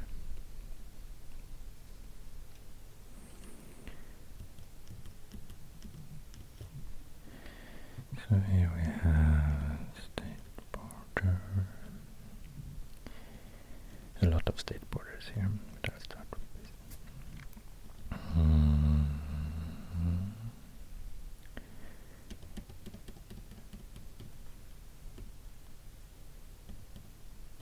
Illinois, Iowa, Wisconsin. Here it turns to the east and meets up with Lake Superior. And we also have some borders in the Ohio River. Kentucky to the south, and Indiana and Ohio to the north. And meets up with Lake Erie here.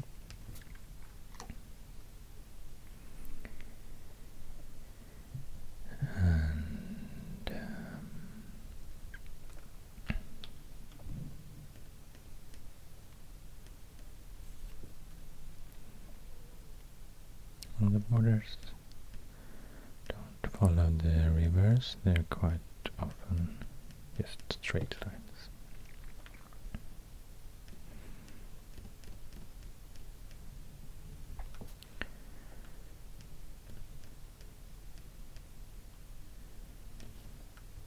And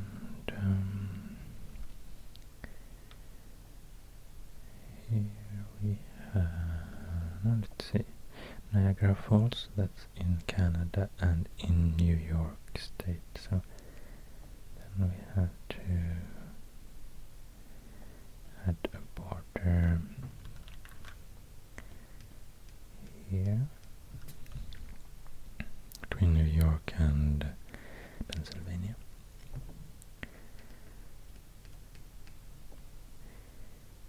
And it goes to the coast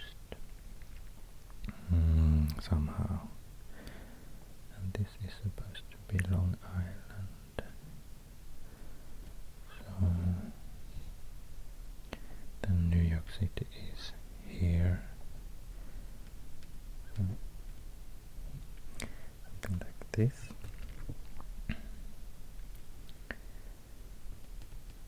And Hudson River is actually in New York, so then we need to place this border to the right or to the east of Hudson River, and we have some small states here, Connecticut and Rhode Island.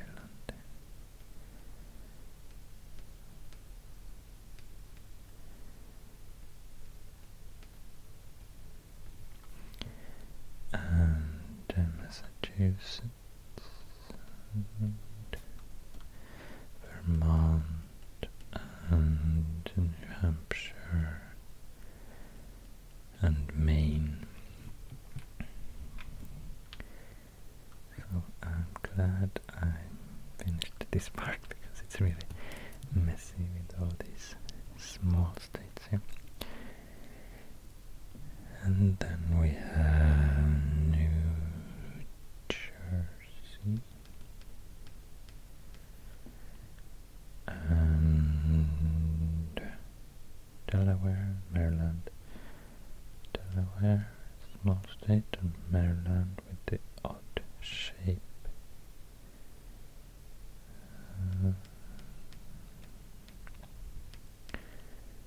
It should meet up with this border somehow. So Maryland actually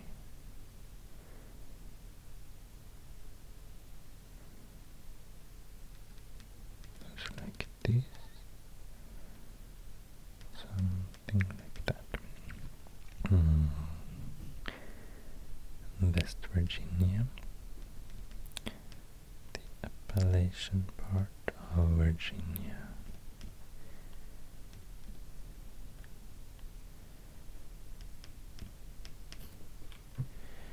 Like that.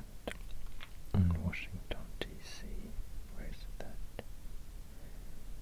So small in this scale. See if I can place that right. It should be here in Maryland somehow. And now at least we have a straight line.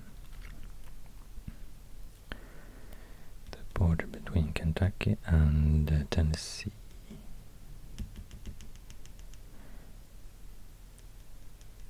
Or North Carolina and Virginia. And then we have the border between Tennessee and North Carolina in the Appalachian Mountains. To the east of Tennessee River.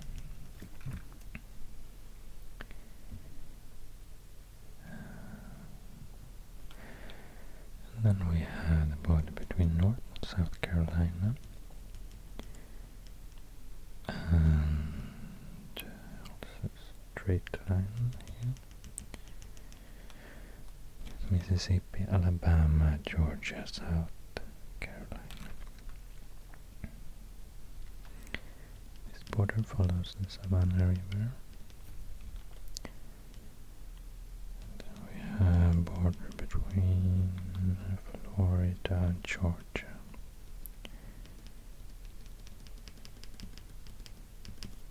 And Alabama, Florida,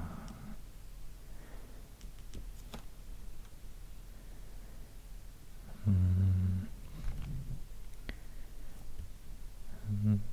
let's see.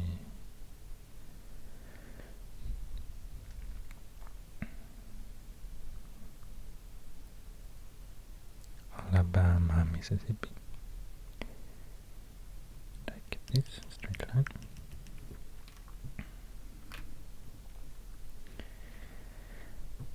And Louisiana, Texas.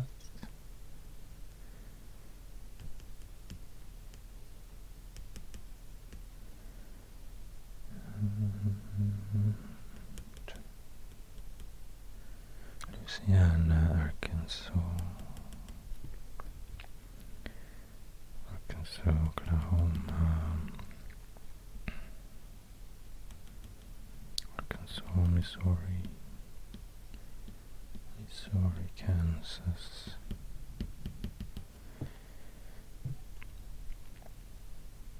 Missouri, Iowa,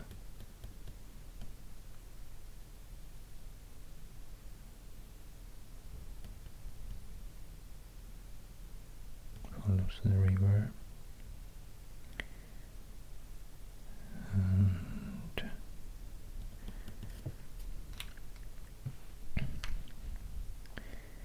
Arkansas. So this is supposed to be Missouri. Okay, this shape is a little bit strange, but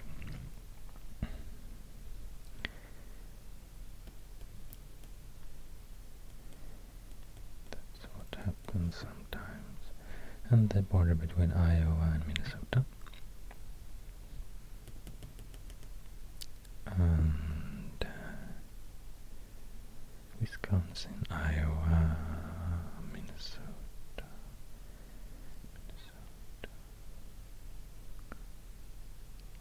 like this.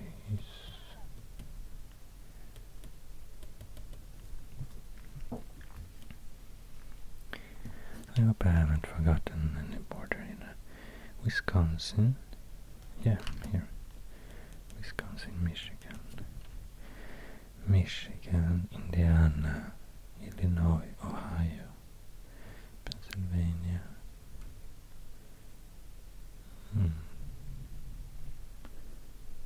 So this is New York, okay. Become really big on this map.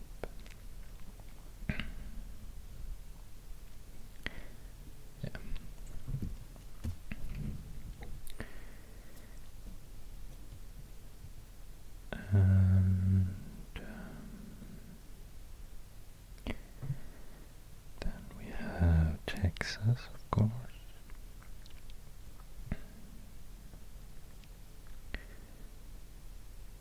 And the Red River.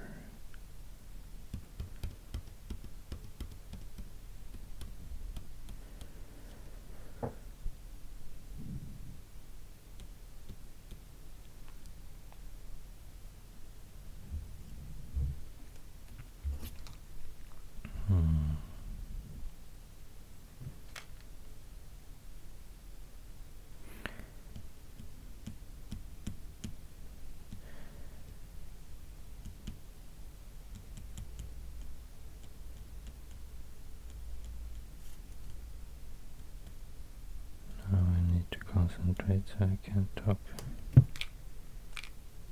so much.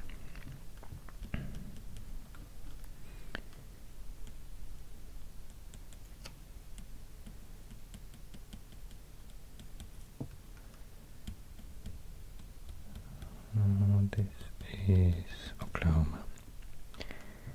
This is Kansas.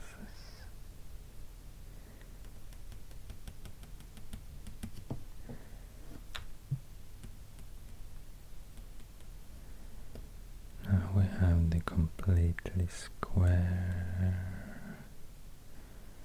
state.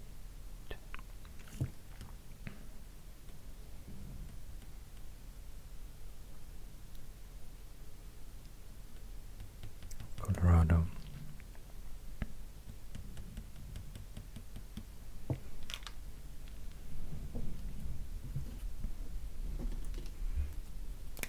Just fix this mess here.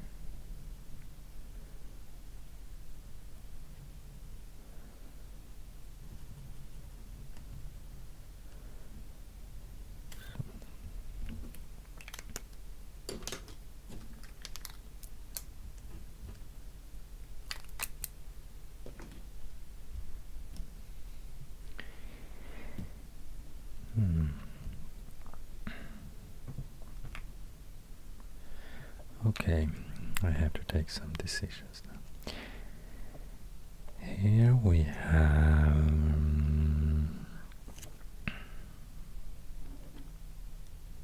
straight line.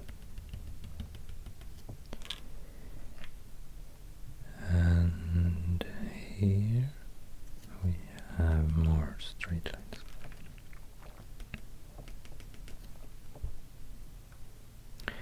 Here we have more square states. Wyoming,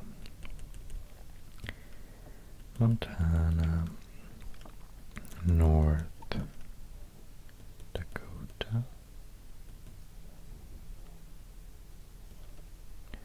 South Dakota, and Nebraska.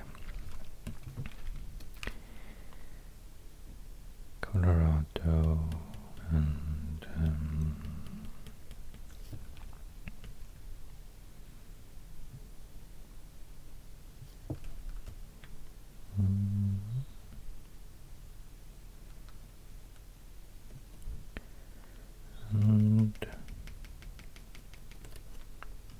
California,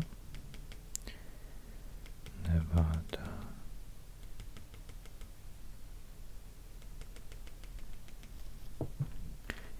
Utah, Arizona, New Mexico.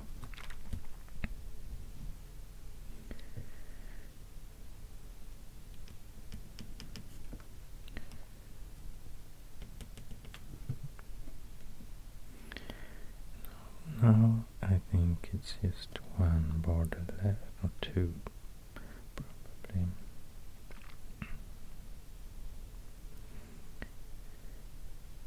So it's here between Montana, Idaho,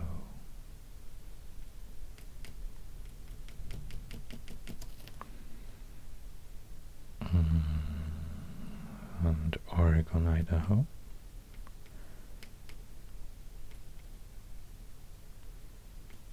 Really narrow strip of Idaho here, and follows the river here. Washington to the north and Oregon to the south.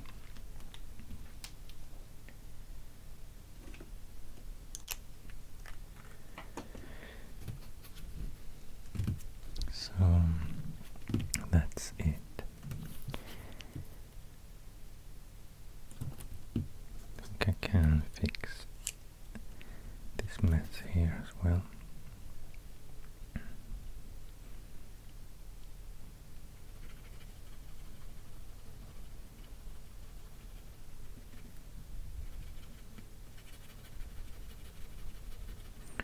Or at least try to make it look a bit better.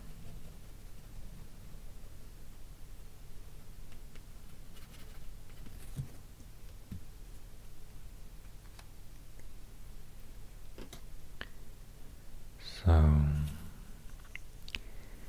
this is my map of the United States of America. The 50 states, and not included in this map are the unincorporated territories of the US. In the Caribbean there's Puerto Rico and US Virgin Islands. In the Pacific there are Guam, American Samoa, Northern Mariana Islands, and also some uninhabited islands, both in the Pacific and in the Caribbean. And of course, also there are the Indian reservations. I know the biggest, I think it's a Navajo nation here, but I guess there's a lot of Indian reservations as well. But these are the 50 states. And I don't think I'm gonna write down any names on this map because it will be too messy. I think it already become quite messy with all these borders. I used a reference map this time. Last time I tried to draw it from memory, but even though I had a reference map, it was quite difficult to get all these corners and borders right. But the last thing I'd like to do today is to zoom in a bit and point out each river and each state. And if you have something in some particular state that you would like to see on a map in the future, I mean the biggest cities and the capital cities and such things I will of course include, but if there's a special location, special place, geographical place that's important for you, please leave a comment. I'll see what I can do.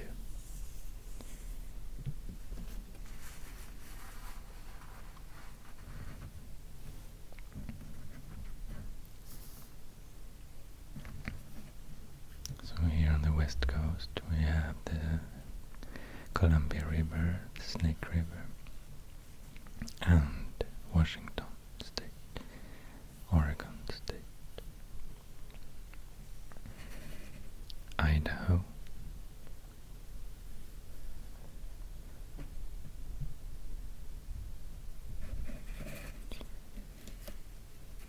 and on the west coast we have the Sacramento River,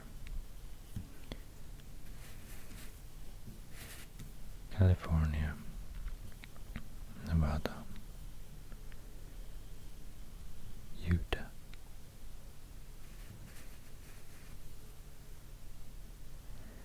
Colorado River,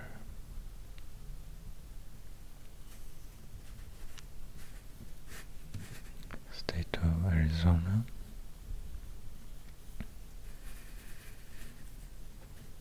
New Mexico,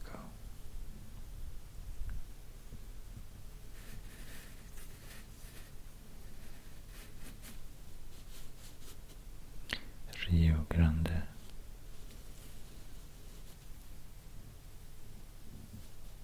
Texas is so big it can't even fit into this zoom, and Oklahoma, Red River, Arkansas River,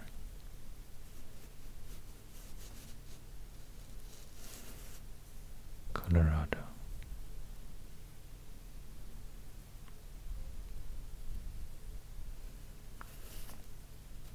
Wyoming,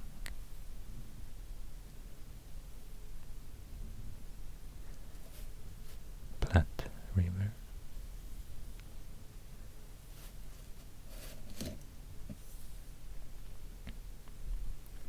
Montana, Missouri River,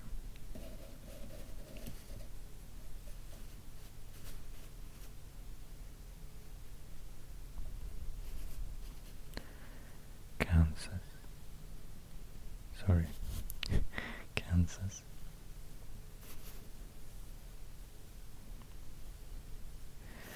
Nebraska, South Dakota, North Dakota, this looks like a question mark. It's Mississippi River in Minnesota.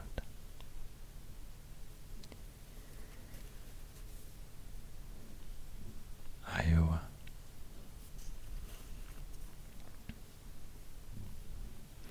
Missouri.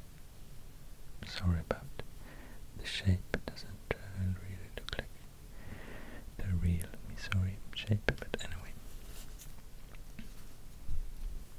Arkansas State, Louisiana,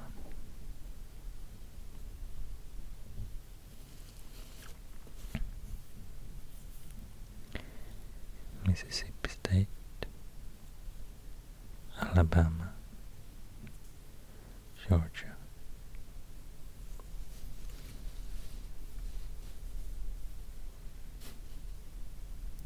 Florida,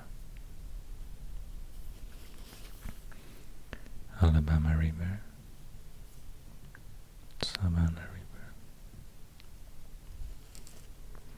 South Carolina,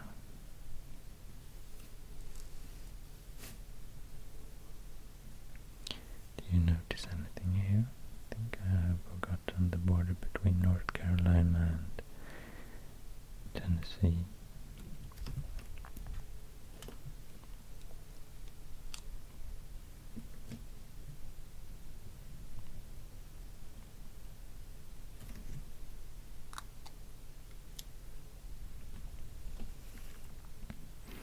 So, North Carolina, Tennessee,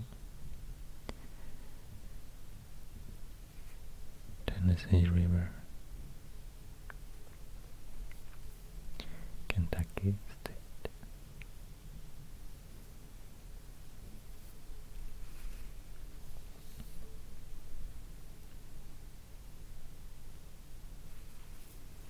Illinois,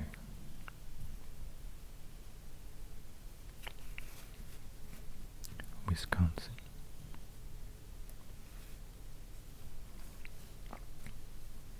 Michigan, Lake Michigan, Lake Superior, Lake Huron, Erie, Ontario, Indiana, Ohio, the Ohio River,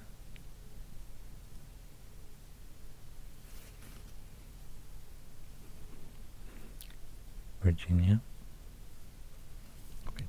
West Virginia,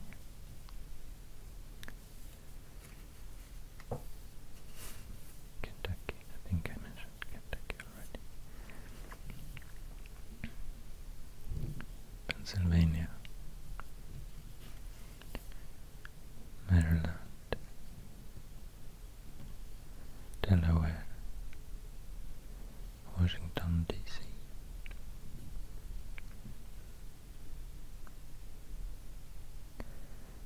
Susquehanna River, New Jersey,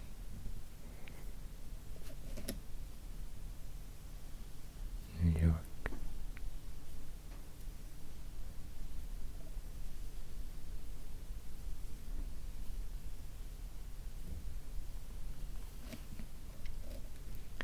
Hudson River,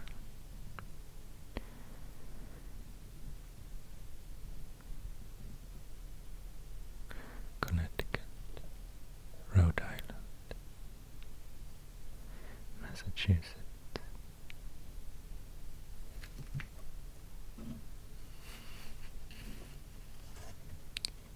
Vermont, New Hampshire,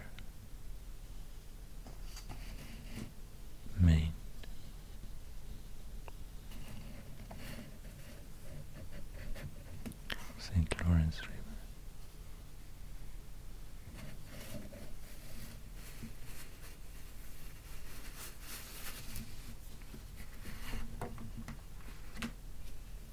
Hawaii Islands.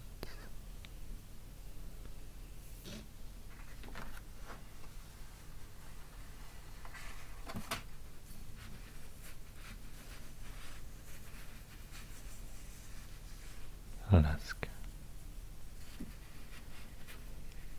and the Yukon River.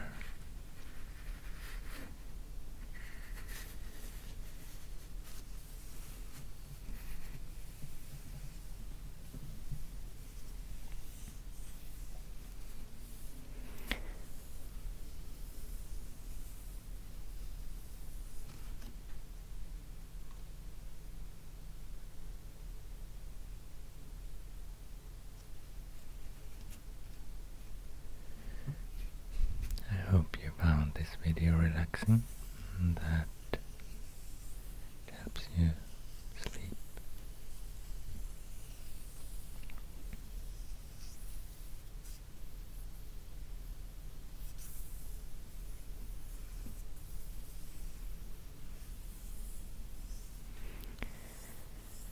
Sleep well. And thanks for watching. Thanks for your lovely comments lately, for your support.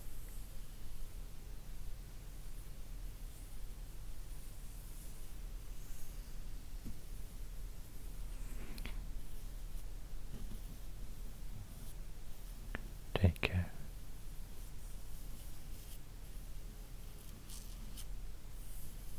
See you.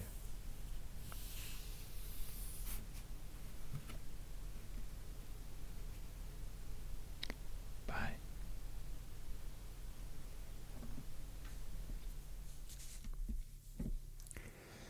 So now I will add this new recorded sequence where I'm singing the national anthem of the United States of America.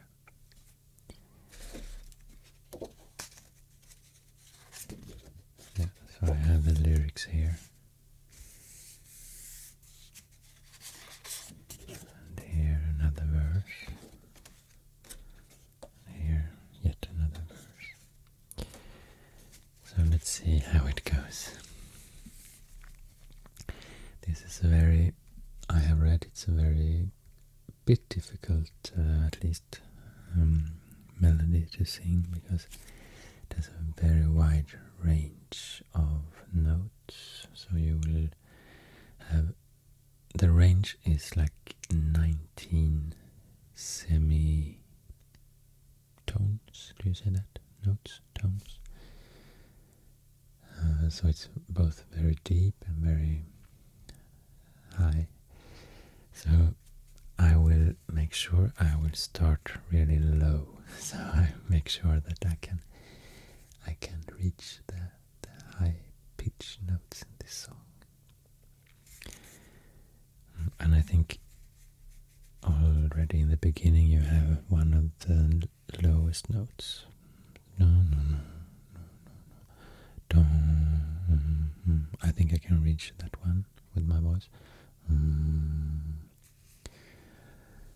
Oh, say, can you see by the dawn's early light what so proudly we hailed at the twilight's last gleaming, whose broad stripes and bright stars through the perilous fight o'er the ramparts we watched were so gallantly streaming,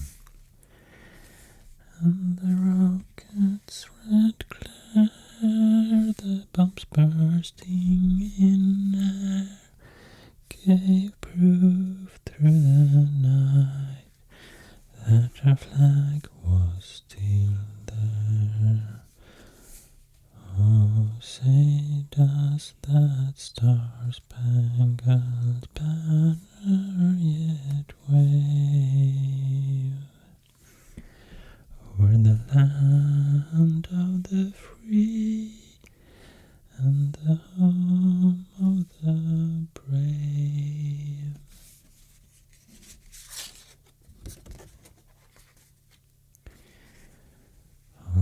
the shore dimly seen through the mists of the deep, where the foe's haughty host in dread silence reposes.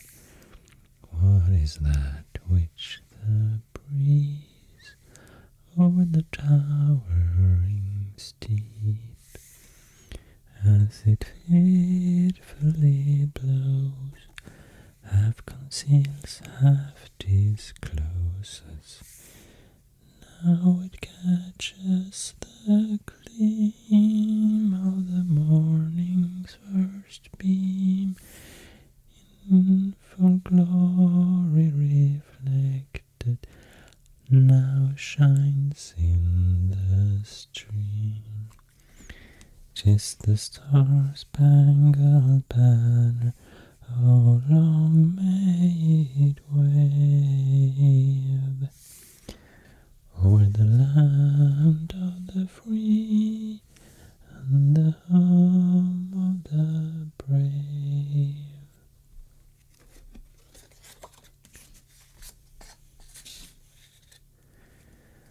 Oh, the speed ever when freemen shall stand between their loved home and the war's desolation, blessed with victory and peace.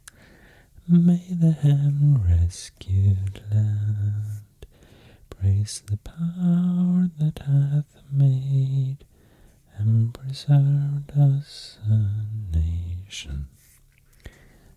Then conquer we must, when our cause is just, and this be our motto: in God is our trust. And the star-spangled banner in triumph shall wave o'er the land of the free and the home of the brave.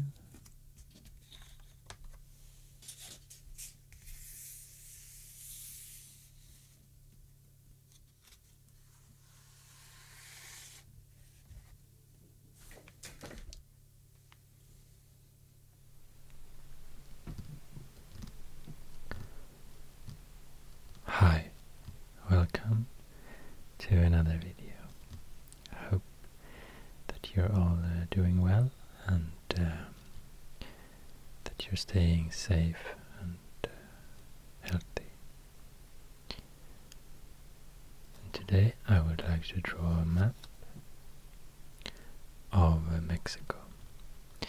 Actually, I've had the idea to do this for a really long time now, but somehow I found it too interesting. I mean, when I did some research for Mexico, I just couldn't stop. I found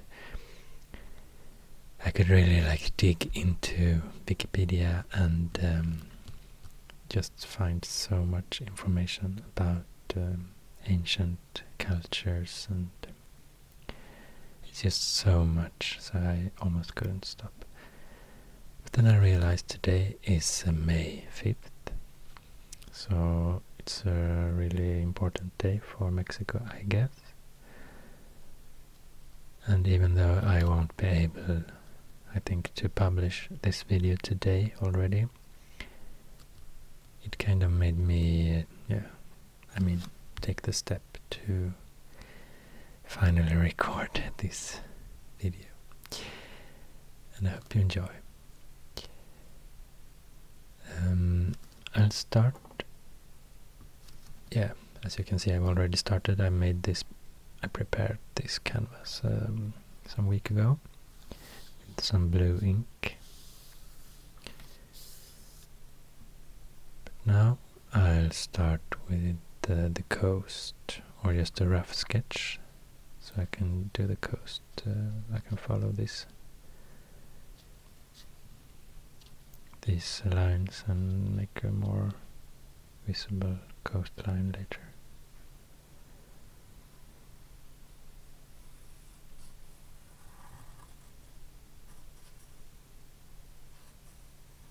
So we have the Yucatan Peninsula here to the southeast.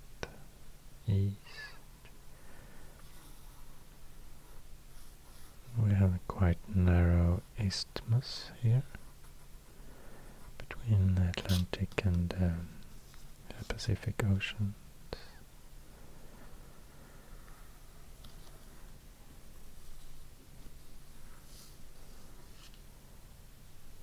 And then actually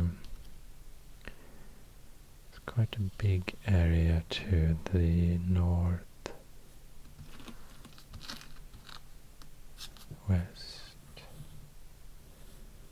all the way to this corner here, the Baja California Peninsula.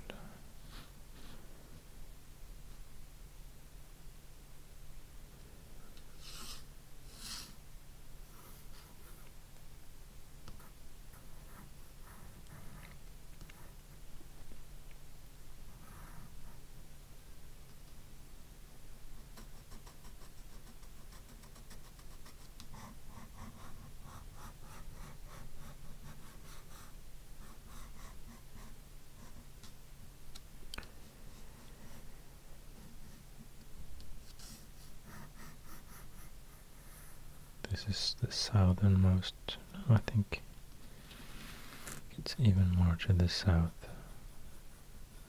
When you reach the border to Guatemala,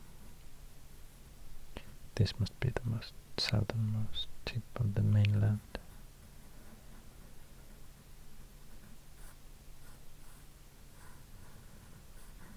Quite complicated borders here.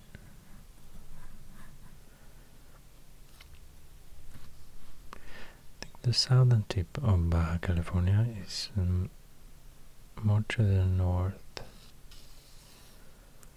than the northern tip of Yucatan. So I guess this is quite accurate.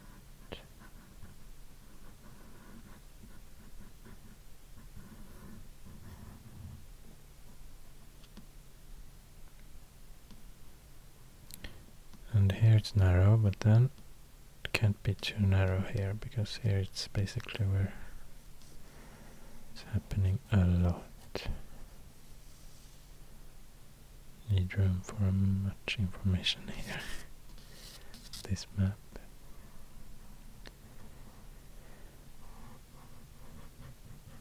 So let's do a bit more like this.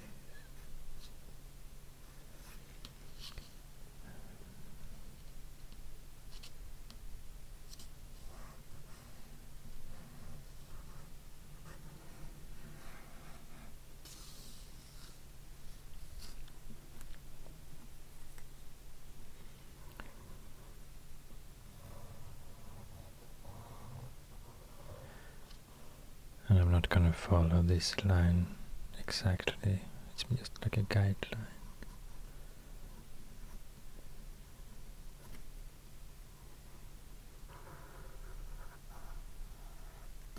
It's not even just one line, as you can see, it's a lot of parallel lines.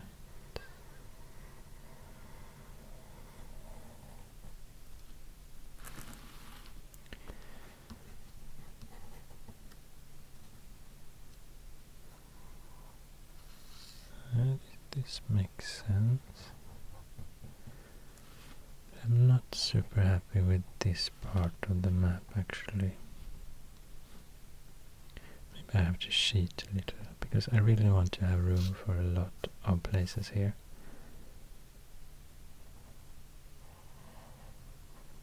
Then this won't even, I won't even have room for the entire northwestern part of the country. So maybe I'll cheat a bit here. Hope you don't mind. make this area a little bit smaller in scale. If you like maps like I do, you definitely don't like what I'm saying right now.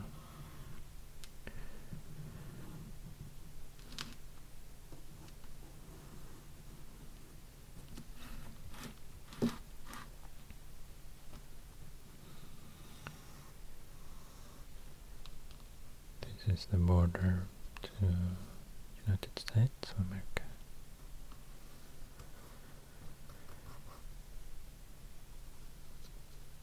And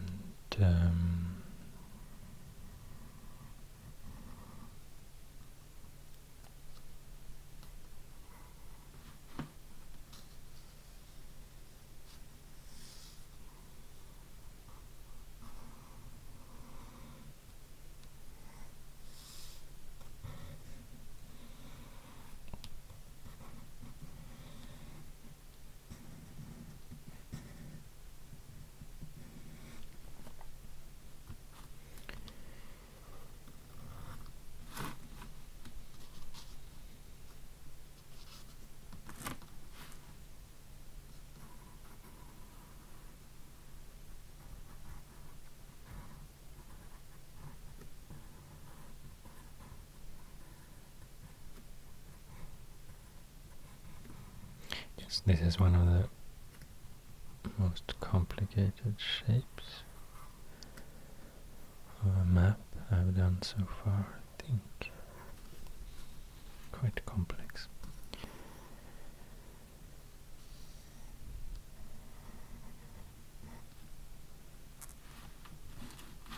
But you can see this is Mexico, right? I haven't cheated so much, I guess.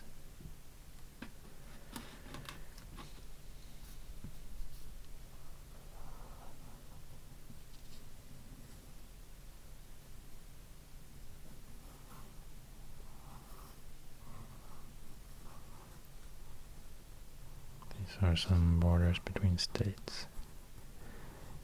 There are actually a lot of states in Mexico. The United States of Mexico. See if I remember. Yeah, 31 states and one federal district. And I would like to show them all here. This map.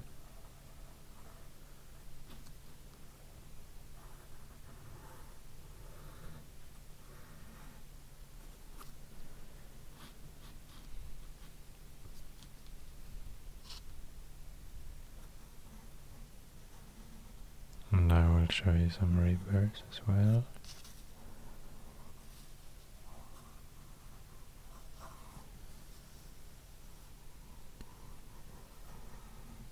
And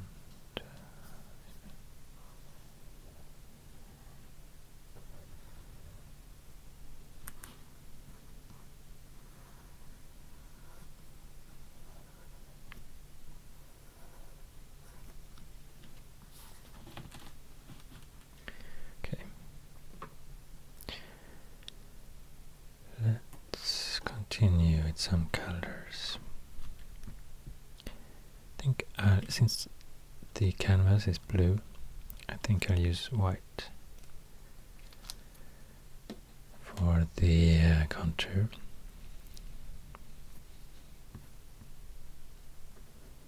And it makes sense because, yeah, the sketch already is in white. Try to do it a bit more accurate this time. So we have Baja, California, Sur. Sur, that's in Portuguese, isn't it? Sur. In Spanish.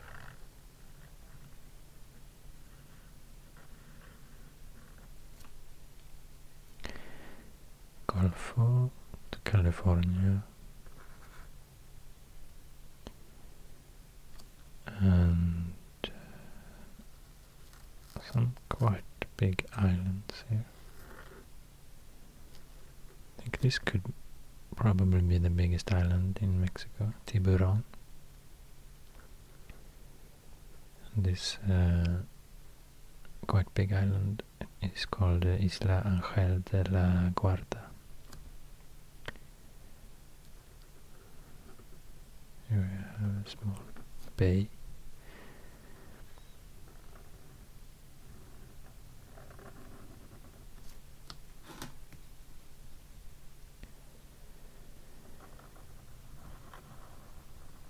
Some archipelago.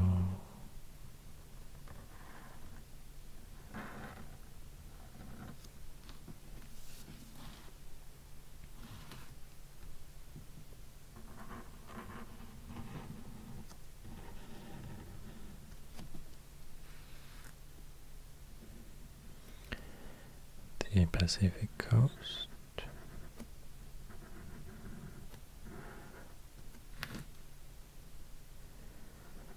Isthmus of Tehuantepec.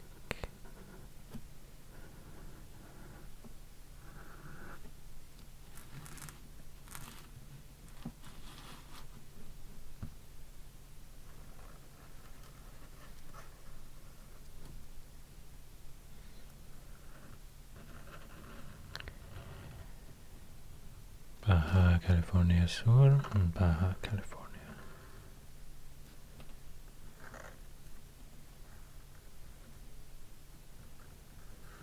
All the way to Tijuana, San Diego in the US. And here we have another quite big island called Cedros.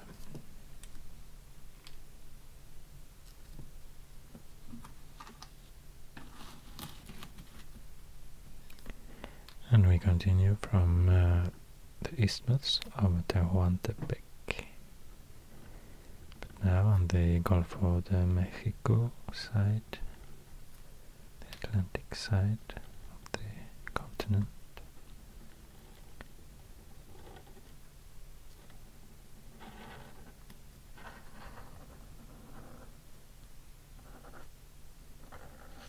And here we have Texas. Already made a quite detailed map of Texas and these islands here. Remember them from last time.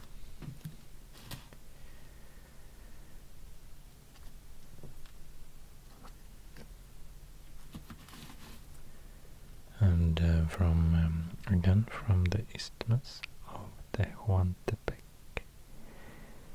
we follow the Atlantic coast or the Mexican Gulf coast to the east and the Yucatan Peninsula.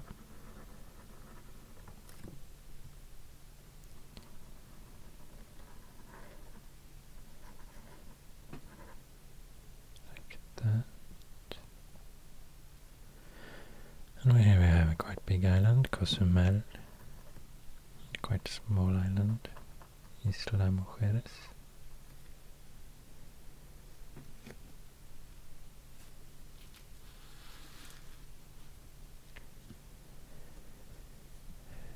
And that is basically the coast, I think. Or I can continue with the coast here, even though it's not the Mexican coast. Belize, Guatemala.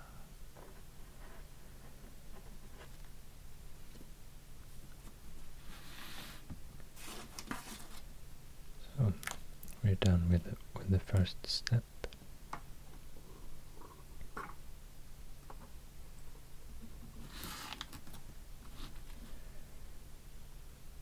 Let's do some borders. I'd like to do green borders this time.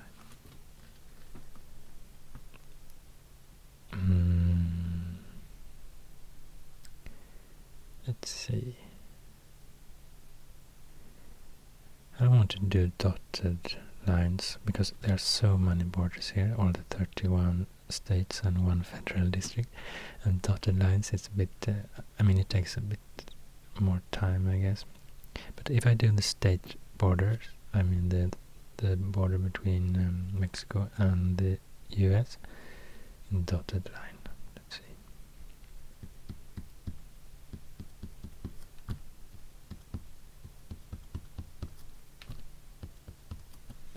And this border follows the river Rio Bravo del Norte, Rio Grande in English, all the way to Ciudad Juarez,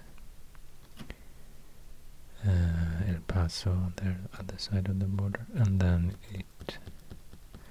the river starts here more to the north, but then the border goes like this, horizontal lines.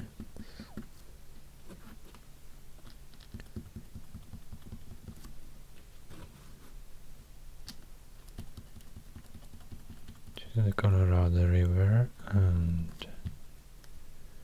eventually to the Pacific coast.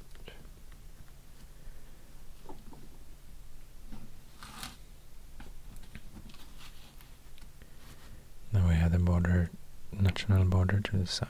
We have the border to Guatemala.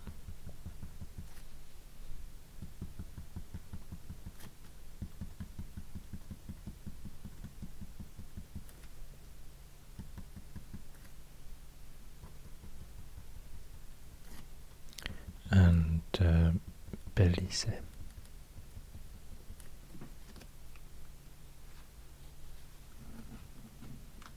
Or Belize, I'm not sure actually how to pronounce it.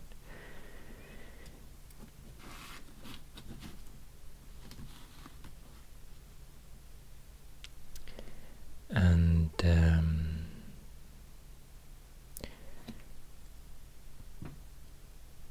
now actually I'm not sure again how to continue. I think before I do all the states, I should do some physical features on this map. Maybe mountains, maybe rivers, some lake.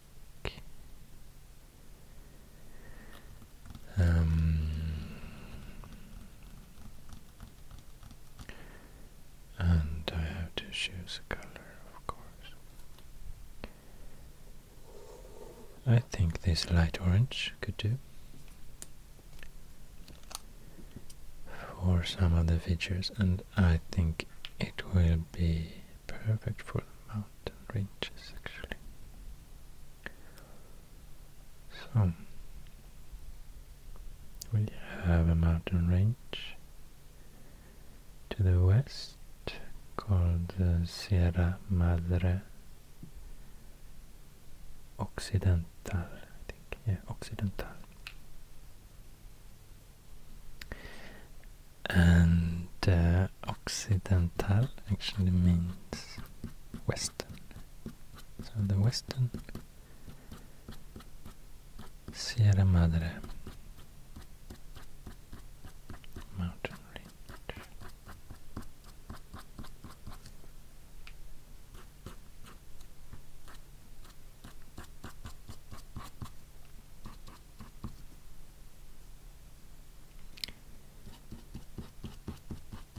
Very long mountain range.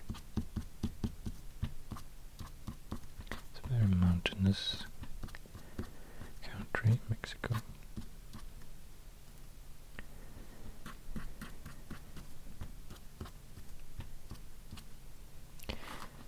And to the east we have Sierra Madre Oriental. Oriental means east.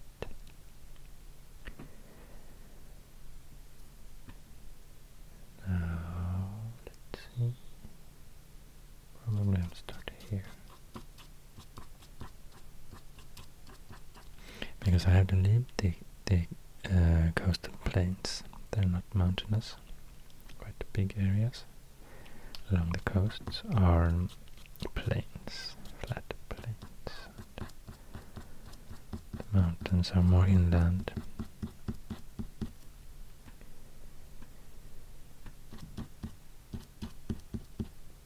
Something like this.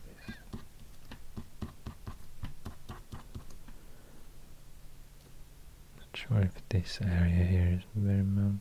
I think so.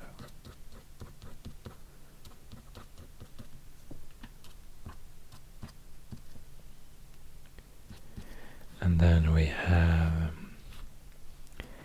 the highest mountain range with the highest peaks, and that's the Trans-Mexican Volcanic Belt. So it crosses the entire continent here.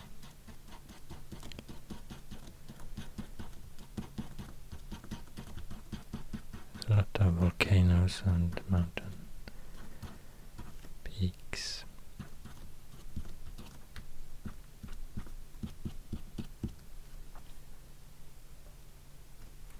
Now I have to be a bit careful because you really don't,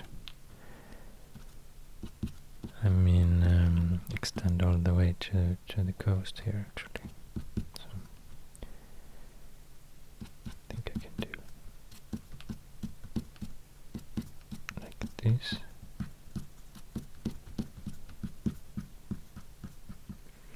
Also we have Sierra Madre del Sur. Not so mountainous, not as mountainous as the Trans-Mexican Volcanic Belt, but quite mountainous as well.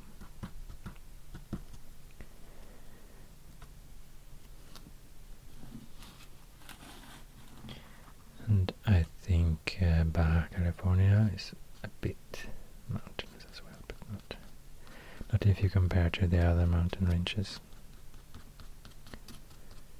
But it's not completely flat, so I have to do some symbols for mountains here.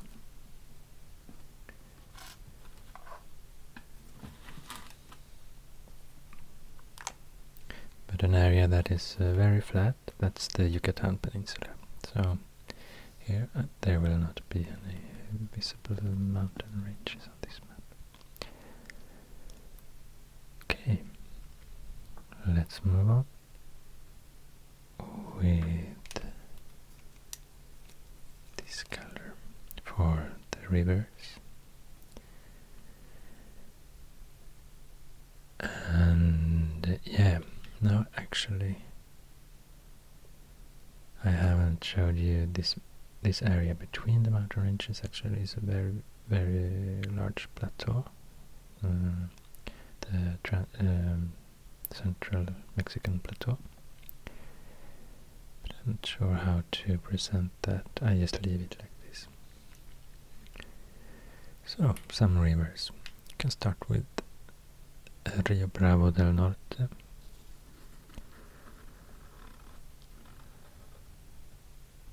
Because it just follows the border.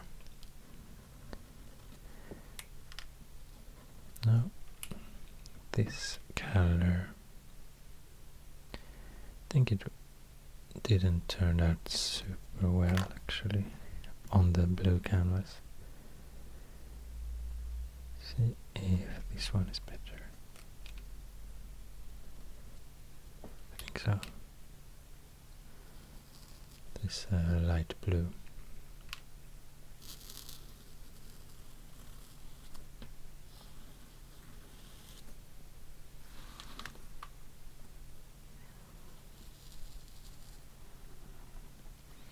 So this is the longest river in Mexico.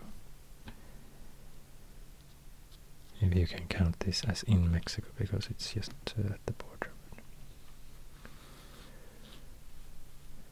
And we have another river here, tributary to Rio Bravo del Norte. It's Conchos River.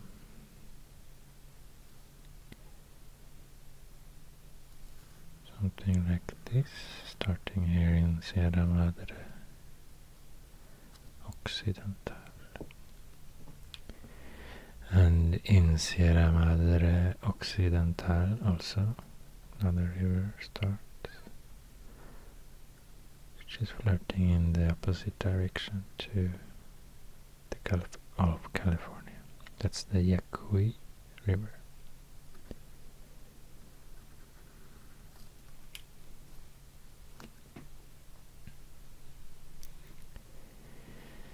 And then we have two rivers that I find super fascinating because they're actually endorheic, an endorheic basin here in the center of the Mexican plateau and the Chihuahua Desert. So they're starting in the Sierra Madre Occidental, but they actually, this is a Nazas river, actually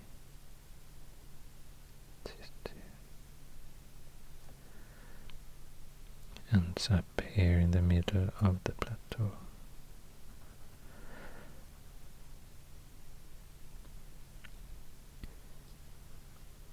So it's doesn't end up in an ocean like most rivers do. Then they're called endorheic rivers. And another one is Agua Naval. Agua Naval should be, let's see, be here.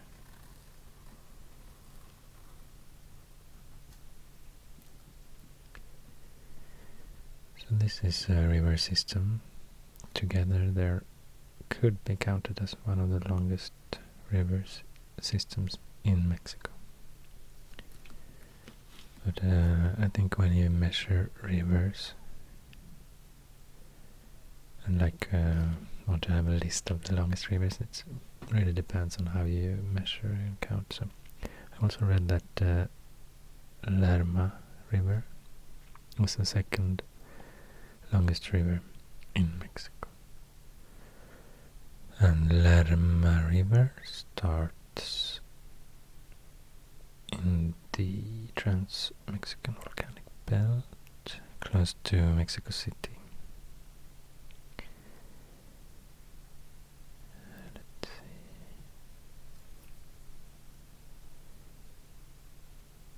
I would say it starts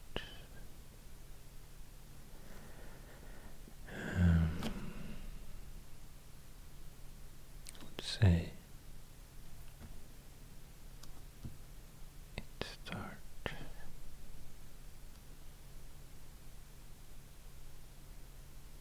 quite much in the center here.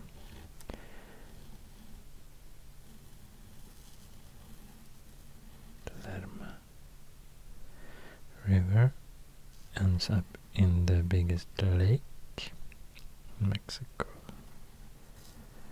That's Lake Chapala. And then we have Rio Santiago that ends up, I mean, from Lake Chapala to the Pacific Ocean.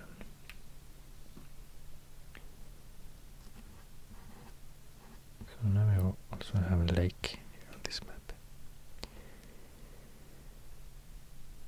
And then we have a river from the Sierra Madre Oriental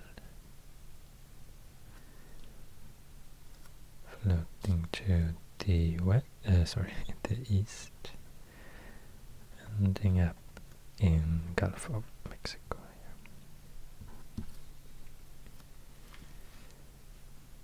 And I already mentioned the Colorado River. Floats mostly in the US, but it actually ends up here in the Gulf of California.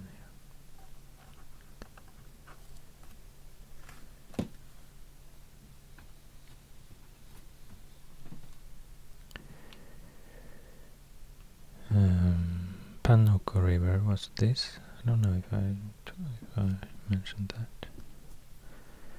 Panuco. And I would like to add one more river, and that's the Balsas River.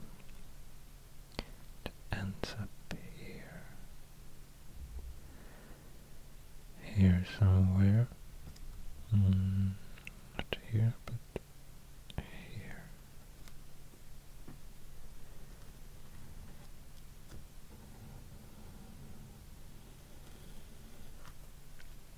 And it starts somewhere in the Trans-Mexican volcanic belt, but this time east of Mexico City. And this river, the Lerma River, started somewhere west of Mexico City. So Mexico City is located here.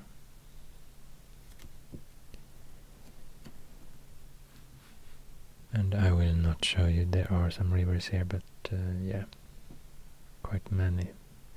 But I mean, they're like, I guess there are some other types of rivers, because there are no really high mountains here. It's very different climate and yeah, landscapes and nature in the Yucatan Peninsula, I guess.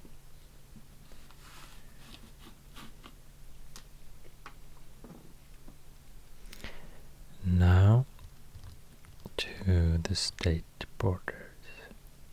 And I think first I thought I would use red, but no, actually I will try to use dark blue, so it's almost the same color as the canvas, but it's just a kind of experiment. We'll see, because there will be so many lines here, and I don't want it to look too messy, so maybe this could be a solution. And yeah, I think I will continue with dotted lines actually. So I just choose a point here to start, and then we have Tamaulipas.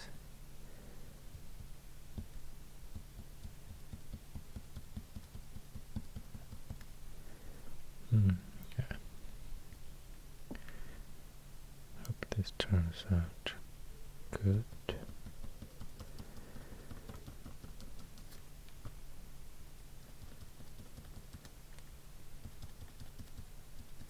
Panhandle here. To the north follows the Rio Bravo in a narrow strip here. Then we have Nuevo León.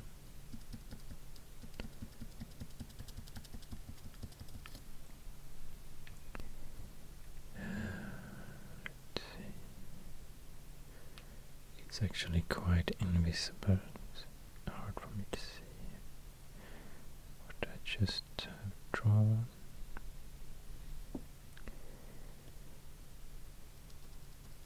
But I won't give up.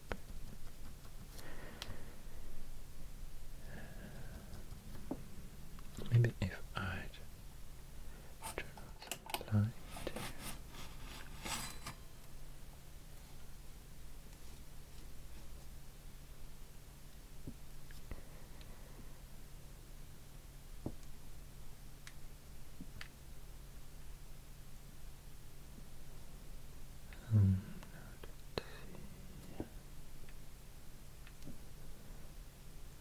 I think it was too difficult actually for me to see what I have been drawing, so I have to change my plans a bit.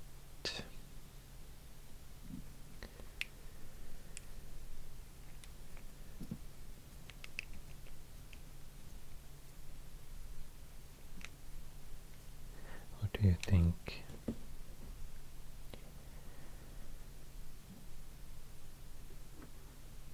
Should I use red, perhaps?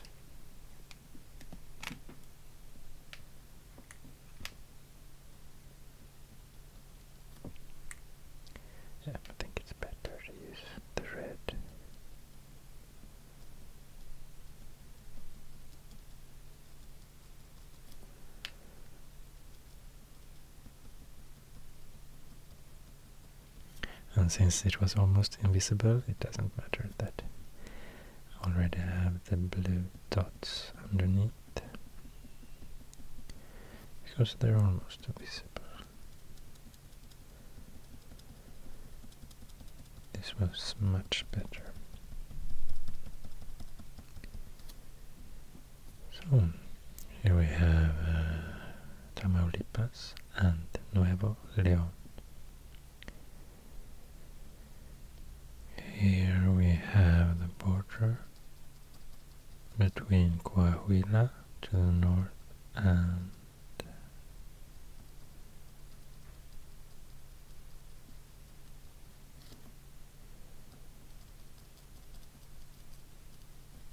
sorry, I just have to concentrate.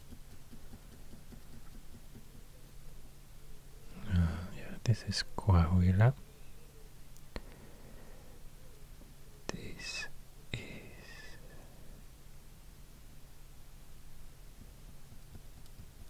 another very big state.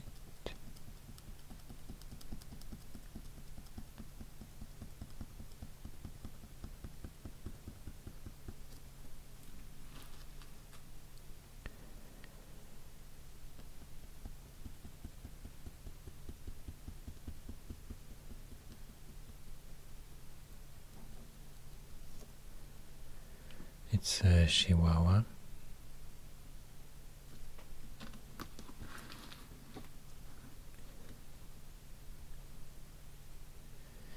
Let's continue move to the west. So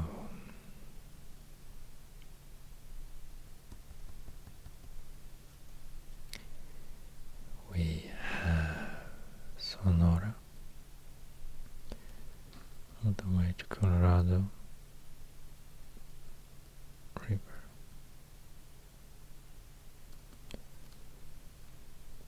And we have a straight line, horizontal line, between Baja California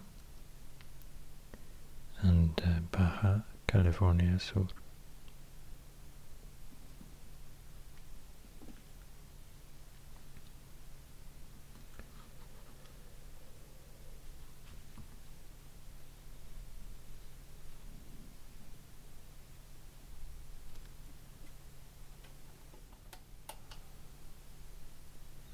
Need that light anymore, I think.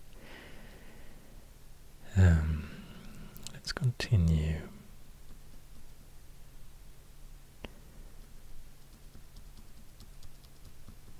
Here's a border following the coast. So I guess this state is basically consists of the coastal plains. To the west, it's Sinaloa.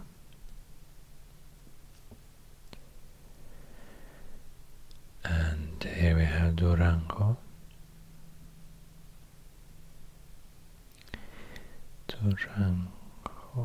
Durango.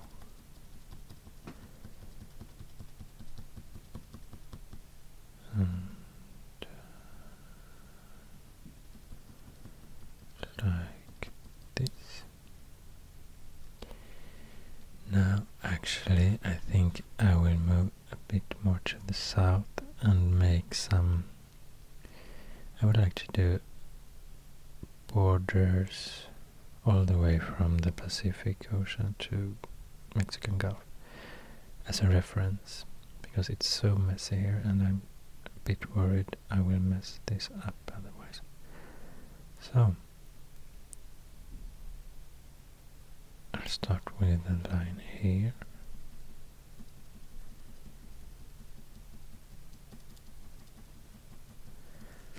And now we're here at the Lake Chapala. We follow the Lerma River for a while. Not too long.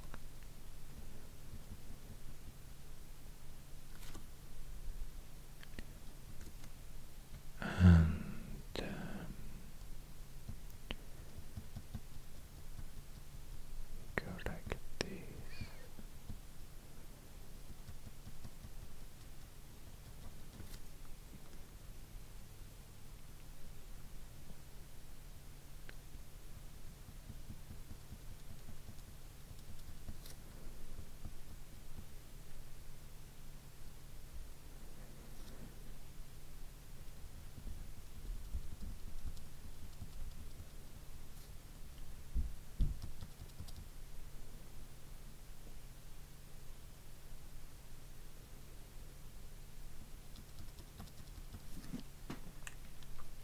So here we have our next state, San Luis Potosí.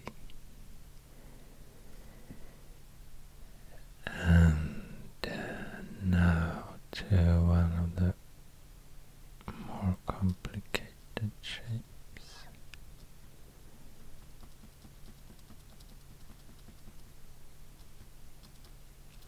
Almost all the way to Rio Santiago.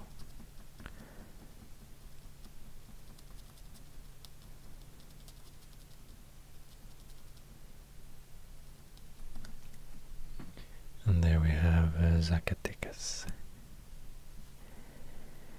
And now to the most complicated shape of them all.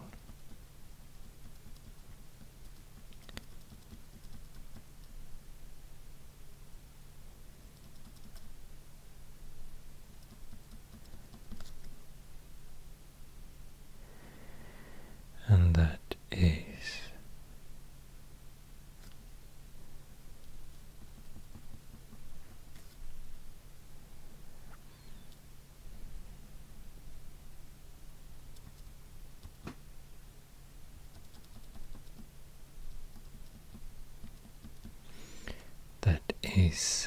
Jalisco, here to the west from the Trans-Mexican volcanic belt. And as you can see, we have a small state here, it's Aguas Calientes.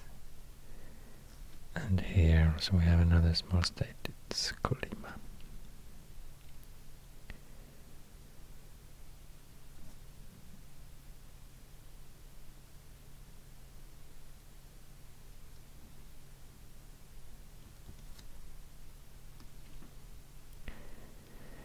And here we can follow the Balsas River for a while to draw the state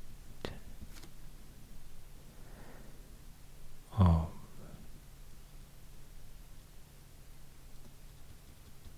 Michoacán.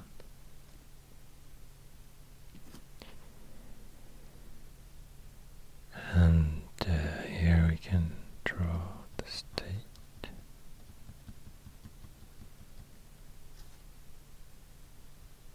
of Guanajuato and Querétaro.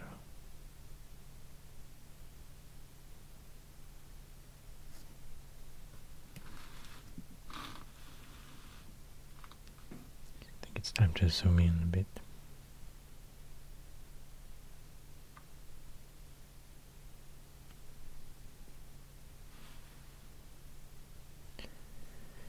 Because, like I said, this area will be a bit messy and it's a lot of detailed information here.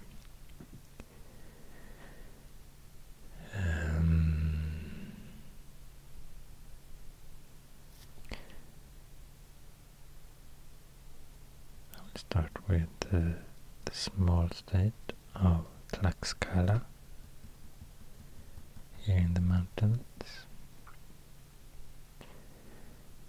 I will continue like this.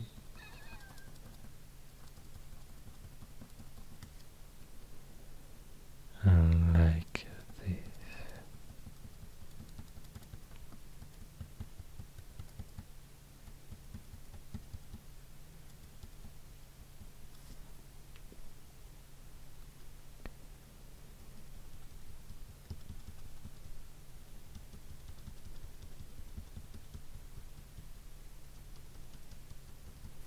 So here we have this long shape here to the east, along the coast of the Mexican Gulf. It's Veracruz. These coastal plains here. And let's see.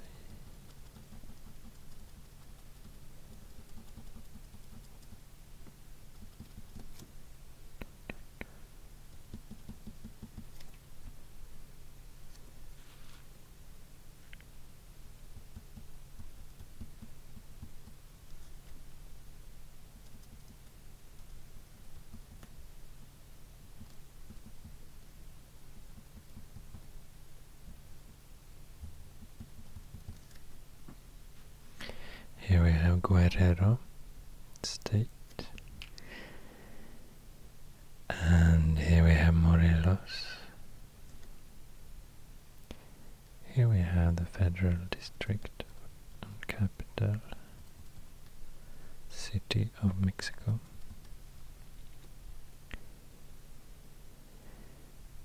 And here we have also probably could be the most complicated shape of all the states.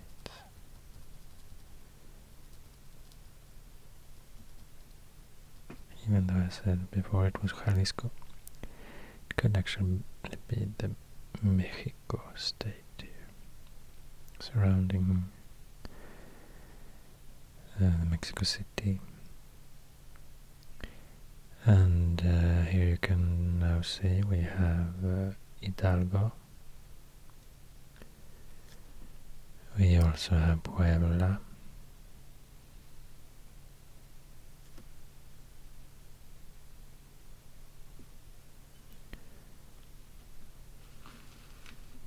I'm very glad I can leave this area now because it was a bit complicated, but I'm happy it turned out quite good actually.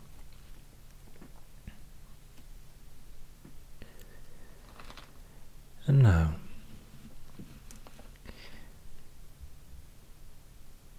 to the most easternmost part of the country.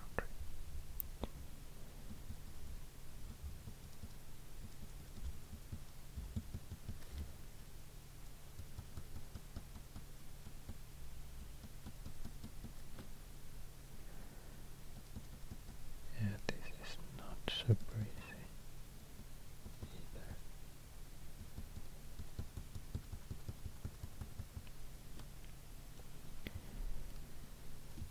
And,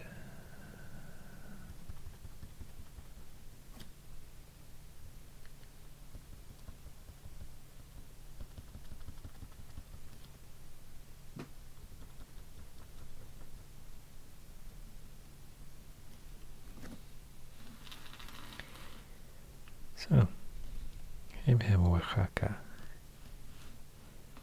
here we have Chiapas, here we have Tabasco, Campeche,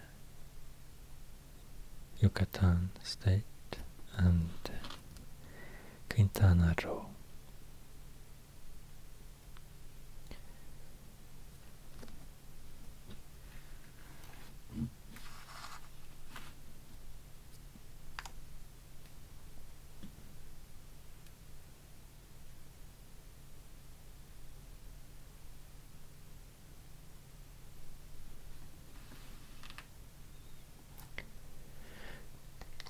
I will also include this group of islands here, Islas Marias.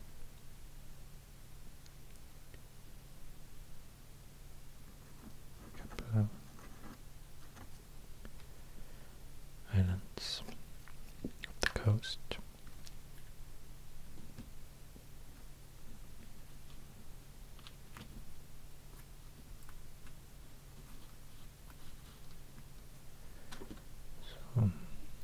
What to do next? Some cities probably, and then I'll use this pink color.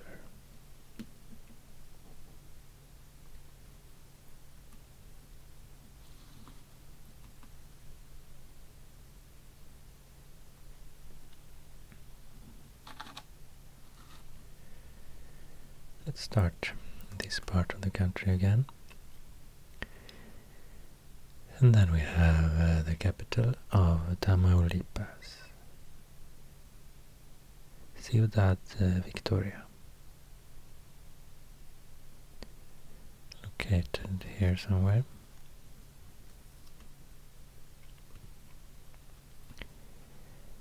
And we have the capital of Nuevo León, Monterrey.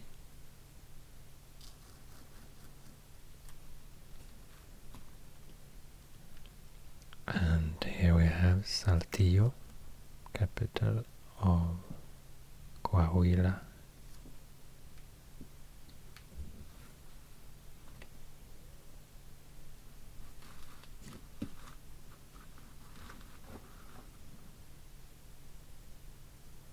Here we have Chihuahua and the capital, Chihuahua.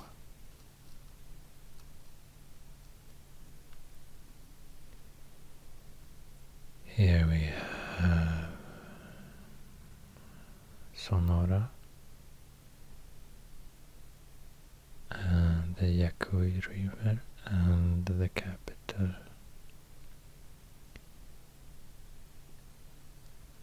Hermosillo.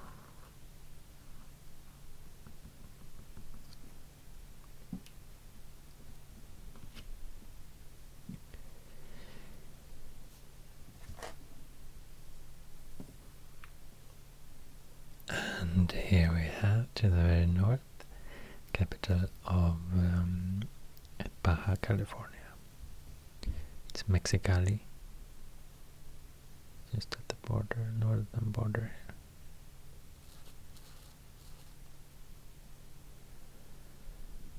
here. And to the very south of this peninsula, California, we have La Paz, capital of Baja California Sur.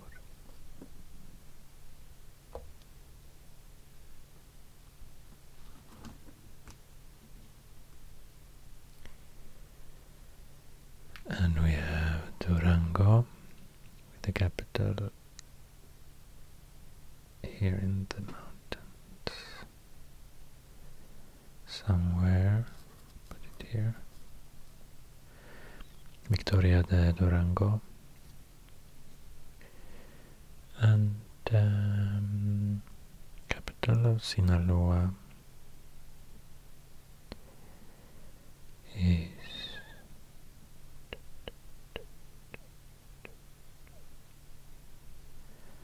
actually Culiacan.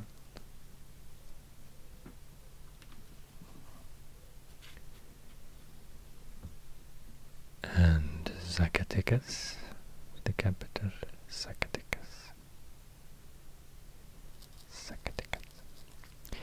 Aguascalientes, with the capital Aguascalientes. San Luis Potosí, with the capital San Luis Potosí.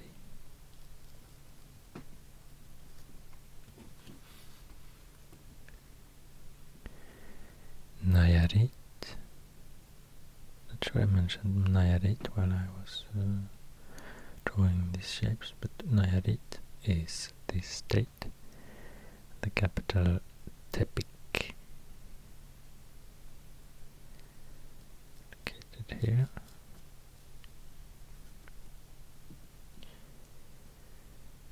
And Jalisco State, the capital Guadalajara.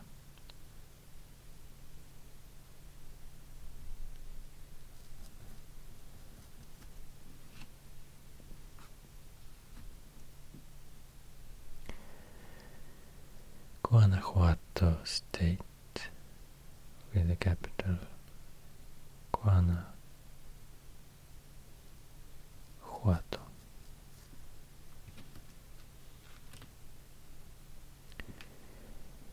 Querétaro State, with the capital Querétaro.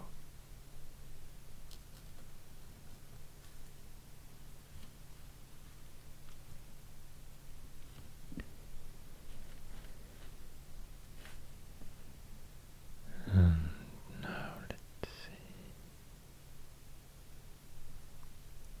Colima State, the capital Colima.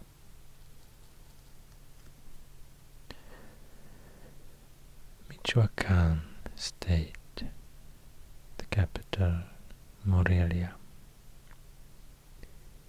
Morelia should be located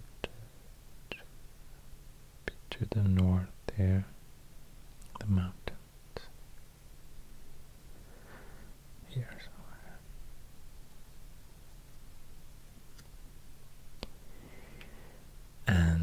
the state Mexico with the capital Toluca.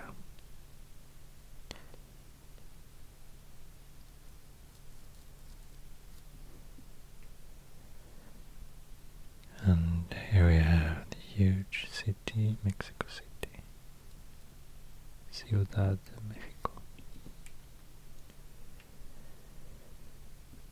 And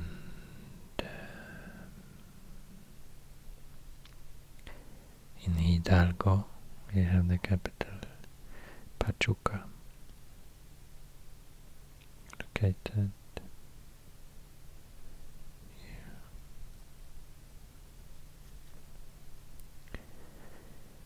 Tlaxcala in the state Tlaxcala.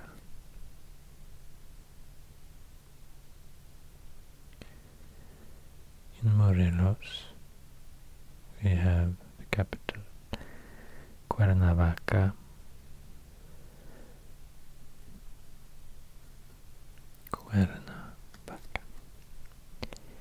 In Puebla state we have a capital called Puebla City.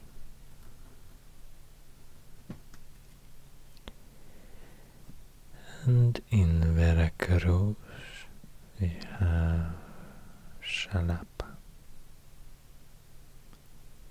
See, all these capital cities are located very close to each other actually.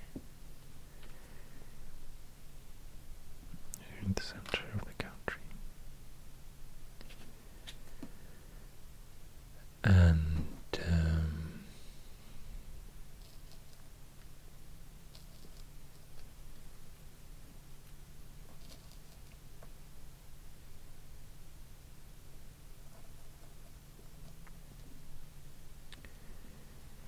we continue with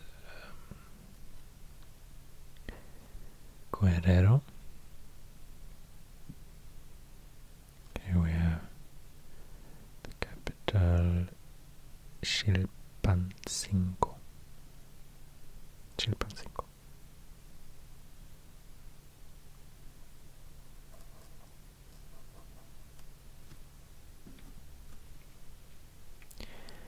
And in Oaxaca, the capital is also called Oaxaca.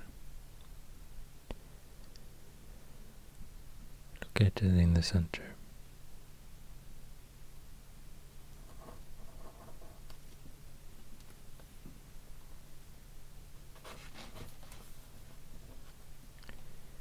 And in Chiapas, we have the capital called Tuxtla Gutierrez.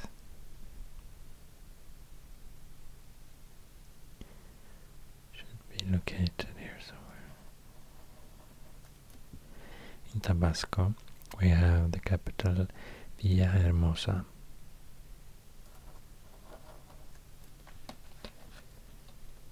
And in Campeche, we have the capital Campeche, or San Francisco de Campeche.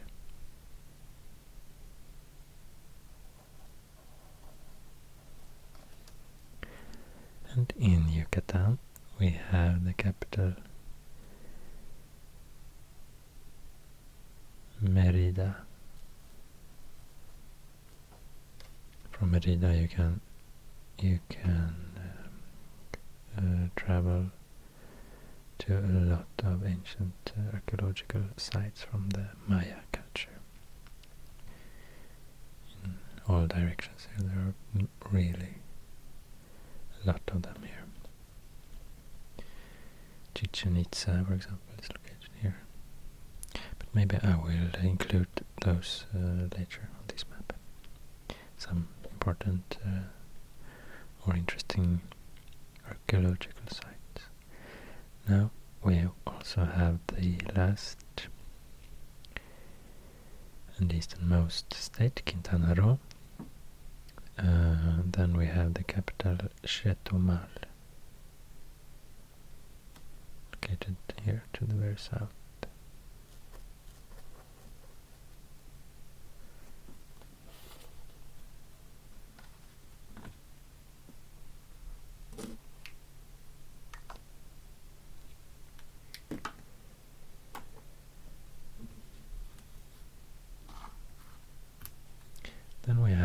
of big cities that are not capitals. A lot of big cities are capitals in their state, but then I would like to point out just a couple of big cities in case they aren't a capital city.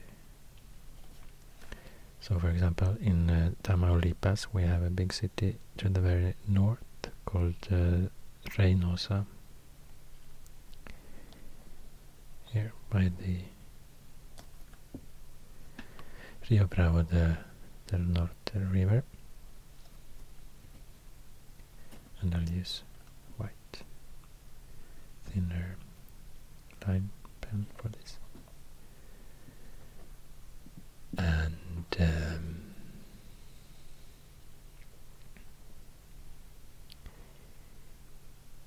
in Chihuahua state we have Ciudad Juarez here at the corner.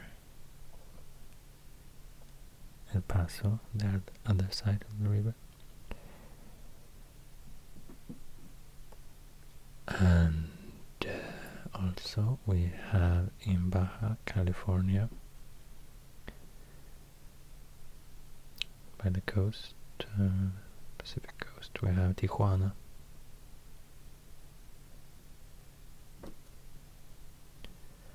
San Diego on the other side, the border.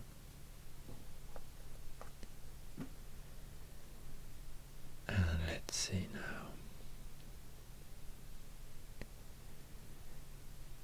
We have actually a big city in Coahuila, just at the border to Durango, and that's not the capital, and that's let's see, Torreon, located here.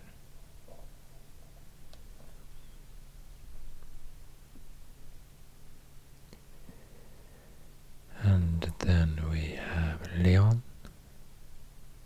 biggest city in Guanajuato state, more to the west. Here.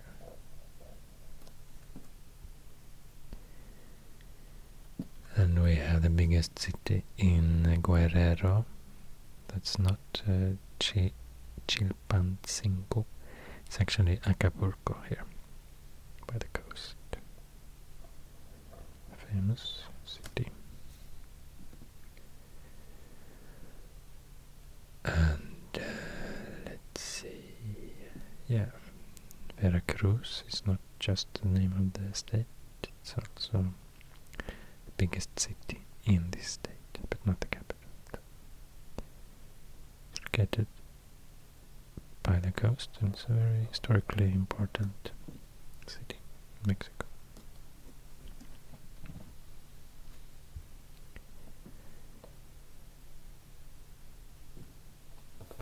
And also we have in Quintana Roo, biggest city, Cancun, here at the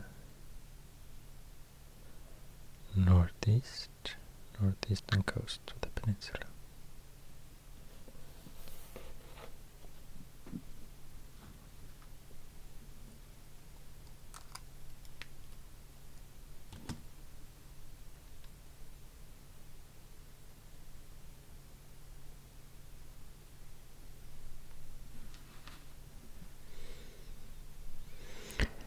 Now, let me point out some more features. I would like to show you two mountain peaks. The two highest mountain peaks. And that's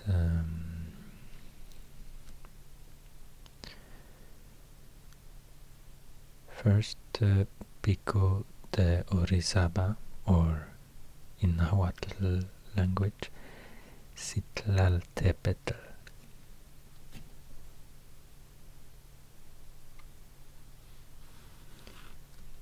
And it should be located somewhere here in the volcanic belt.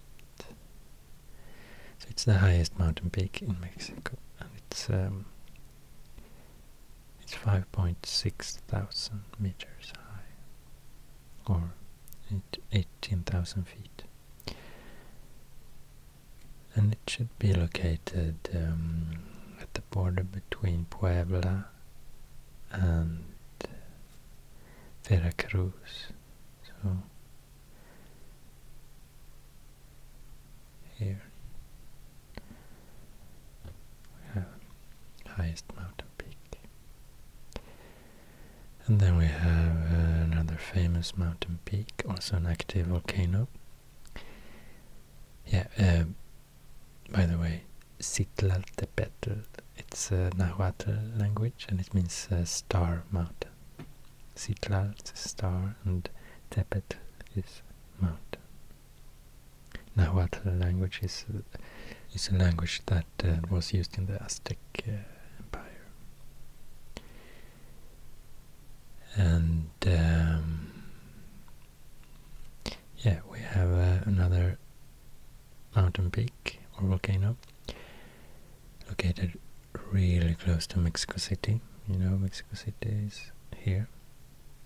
And here we have the second biggest mountain peak in Mexico, Popocatépetl. It's 5.5 thousand meters high, or 11,000 feet. And Popocatépetl, Popoca means smoking, and Tepetl means mountain again, so the smoking mountain, the volcano. And it should be located at the border between Puebla and Mexico State. Here.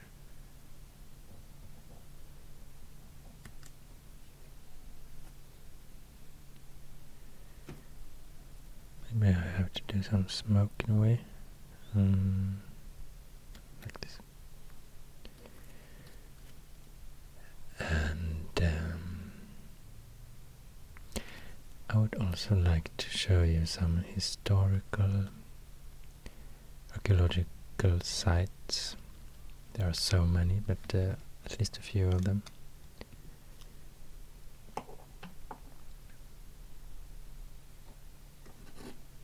I'll continue using this a bit more thin pen to do that.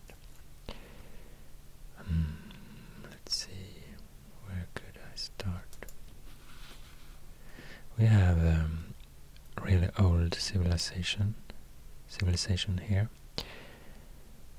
that was located mostly here in the southern part of Veracruz. It was the Olmecs culture, and this was in the pre-classic or formative era, so it's one of the earliest known civilizations in old Mesoamerica, pre-Columbian Mesoamerica.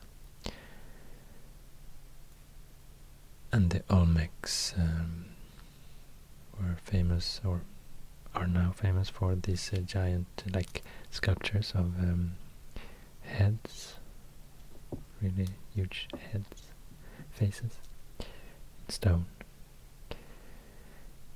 And I read about a capital here, or an ancient city called San Lorenzo. To me it sounds like a new name, not probably what it was called by the Olmecs, but anyway.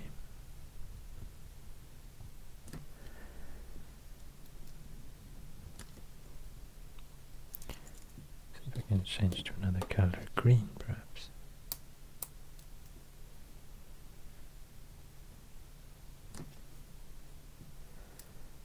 Wasn't super visible actually, but it doesn't matter. And then I would like to show you. Yeah, and this, this culture was flourishing around 1500 to 400 BCE. So it's a really long time ago. We also have the Teotihuacan,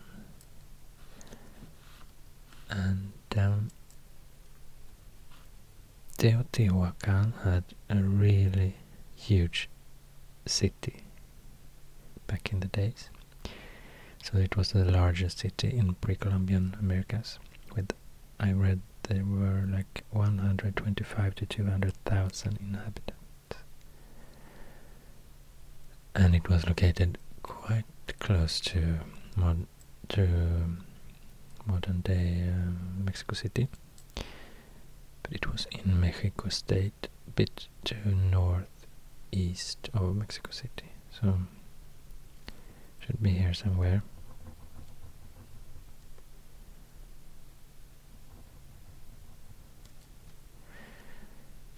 The city with the two most impressive pyramids in the world, the Pyramid of the Sun and the Pyramid of the Moon, and the Avenue of the Dead as well. So I think the city was called Teotihuacan, or if it was the culture was called Teotihuacan. And this was in this culture flourished in 100 BCE to 250 CE, so about 2,000 years ago. And it was destroyed in 250 CE. This city, or big parts of the city and this civilization, replaced by another civilization.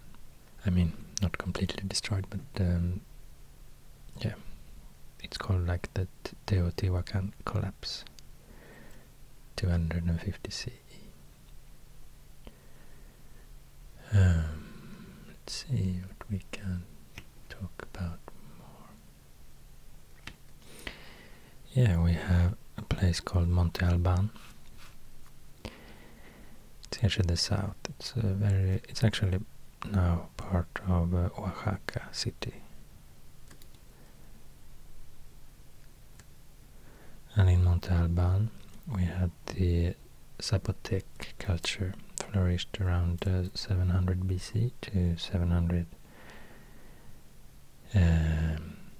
CE.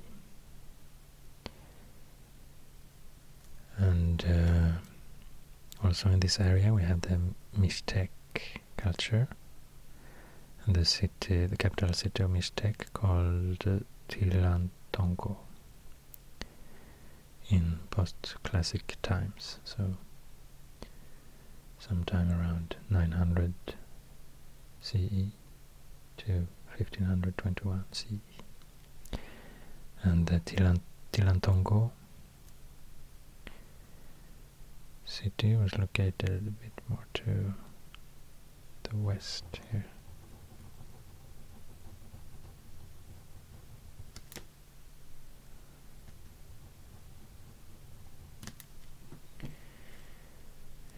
And then the Mixtec also constructed parts of Zapotec. No, sorry, the Monte Alban city. They kind of took over it from the Zapotecs at some point. And there are a lot of interesting places. A lot of them are actually located here.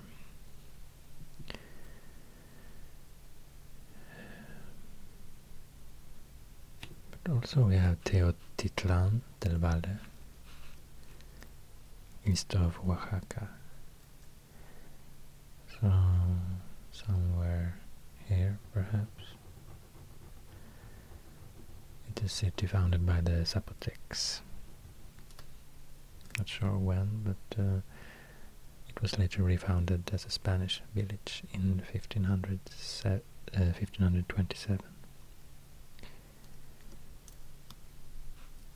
And yeah, then we have the Tarascan state, really huge state here to the west, in what's now most of Michoacan. And Michoacan actually is the Nahuatl name for the Tarascan state. And the capital in this empire was Tzintzuntzan. It was located quite close to Morelia, so but more to the west. Here, the Tzintzuntzan capital of Tarascan state, also called Purepecha Empire. And yeah, this empire was the second largest in Mesoamerica when the Spanish arrived in 1519. The biggest empire at that point was the Aztecs Empire,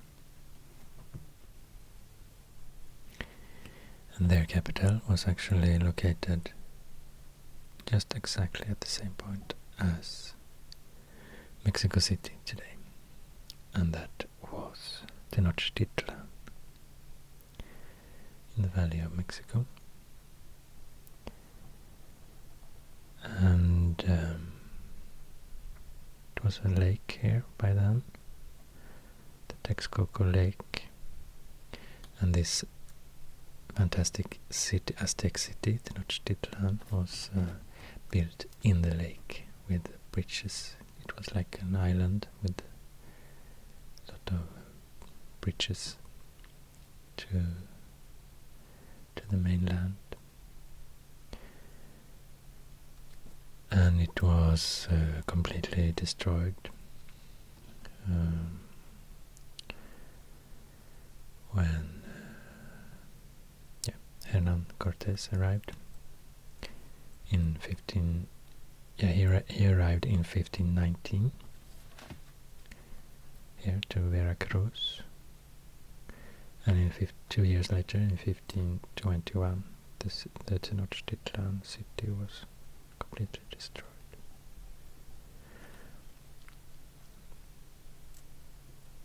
But for example, the Tarascan state and this empire here lasted until 1530 actually. That was 9 more years. And we also have the Toltecs. Toltecs, where were they situated? I'm not sure.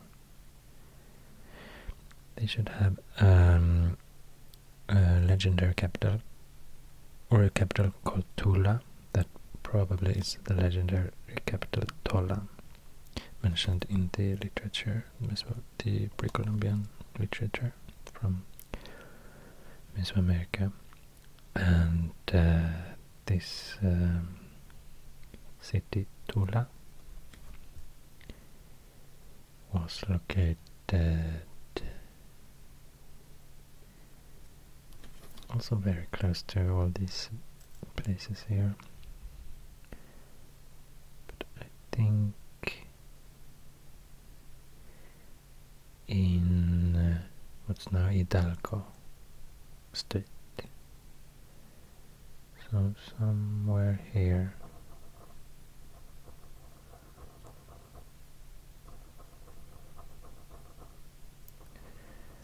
Tula. Also this was in post-classic era, so around 900 to 1168 CE.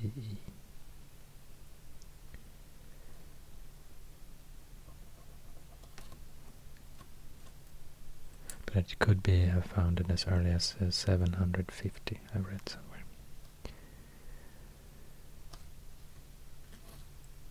And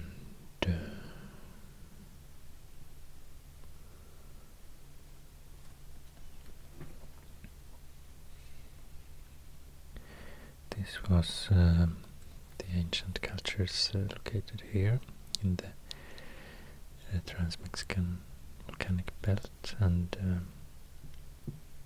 also here west of the isthmus of the Tehuantepec. But then we also have the Maya civilizations, and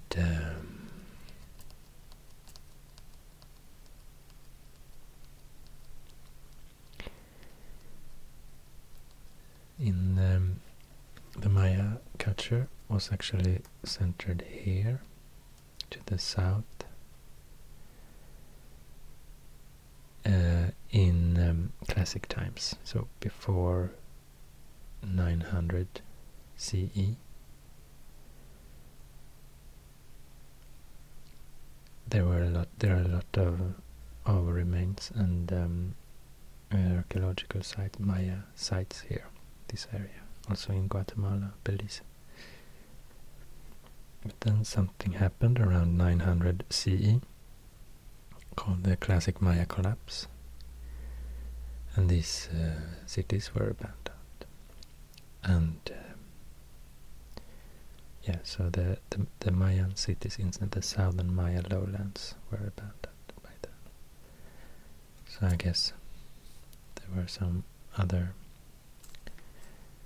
tribes, cultures coming here from somewhere else.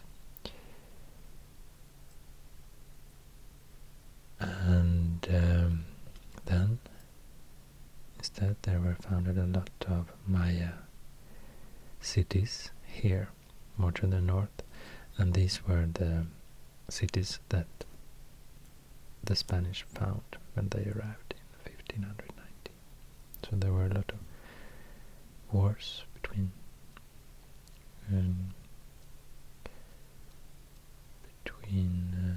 the Spanish and Maya culture.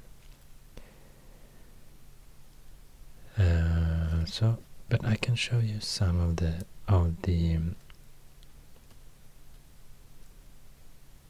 southern Maya lowlands sites as well. We have Tonina in today's Chiapas.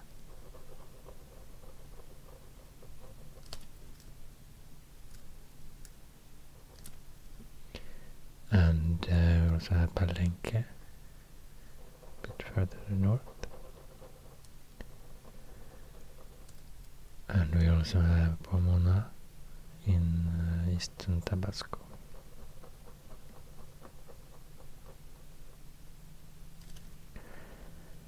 And Calakmul in southern Campeche.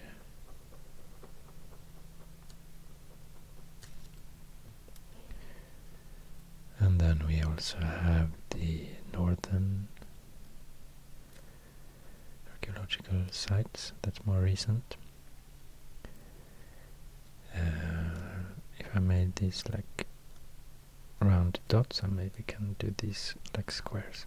We have Edsna in Campeche as well. We have actually here on an island outside the coast, Isla de Chaina, or Chaina.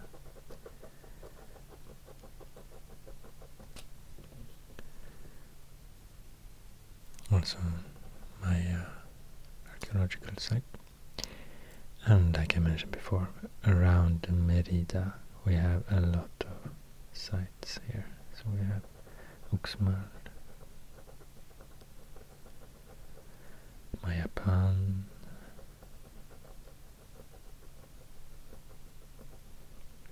Chichen Itza, super famous. Also today it's one of the new 7 wonders of the world, the pyramids and temples and everything. A lot of variety in the architecture from different epochs. And we have Tsibil Chalton, a bit north of Merida. Quite complicated name, I guess. Tsibil Chalton. And in Quintana Roo we have Coba,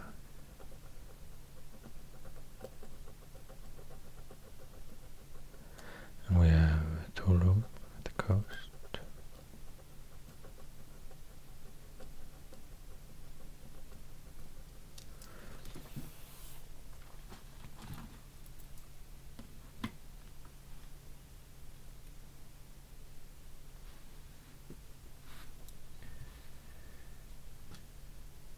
And yeah, since these are archaeological sites, I think it kind of makes sense. They're not as visible as the modern day cities. I'll zoom out a bit more.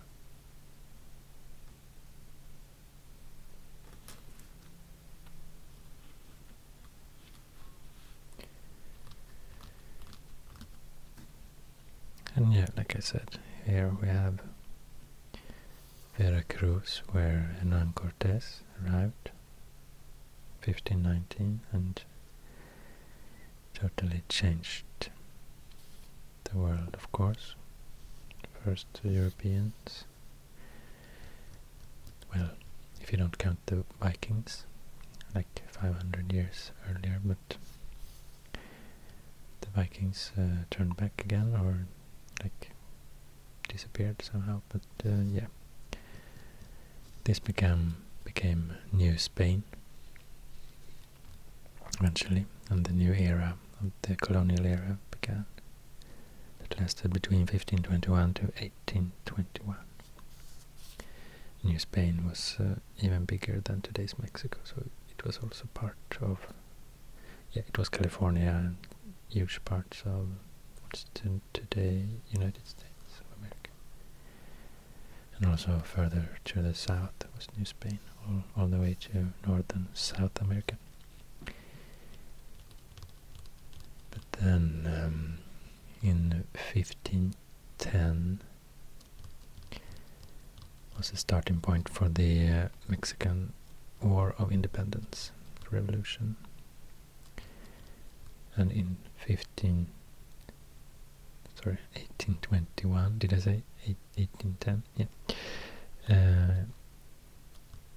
In 1821, Mexico was independent. This War of Independence, like I said, started in 1810 by someone called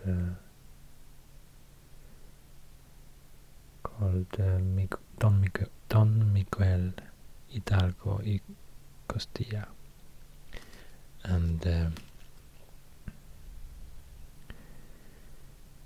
he gathered an army and held a speech about the independence in 1810, and he's recognized as the father of the nation Mexico.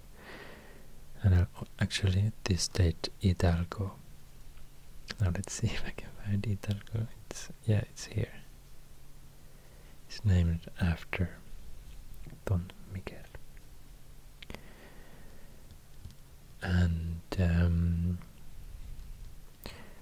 we also have the leaders of one of the most prominent leaders of the Mexican War of Independence, and also the second president of Mexico, and that was Vicente Guerrero. And Guerrero is given name for the state of Guerrero, so that is the state located here.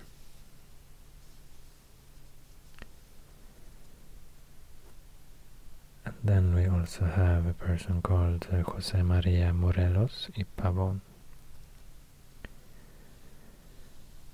also a leader for the Mexican War of Independence. And he named the state Morelos. Morelos, where are you? This little state. Here. And yeah, since it's the 5th of May today, I would also like to mention this person called General Ignacio Zaragoza, and because the 5th of May is a date observed to commemorate the Mexican army's victory over the French Empire at the Battle of Puebla in 1862. And this was under the leadership of General Ignacio Zaragoza. So the Battle of Puebla took place in Puebla City, here, 1862, May 5th.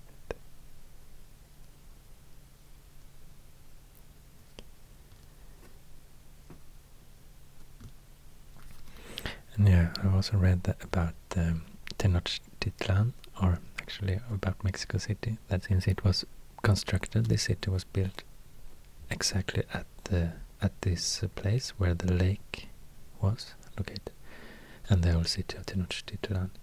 So actually, this is why Mexico City is constantly sinking, and I read that it sinks 15 inches a year. That's 31 centimeters. And also that it's sinking in a whole century. It will sink 10 meters or 33 feet. So yeah, it's basically built on a lake, this city. And it's a huge city with 21 million people living there. One of the largest cities in the world. And the second largest city in Mexico is Guadalajara, with 4.8 million people. Guadalajara is the capital of Jalisco here.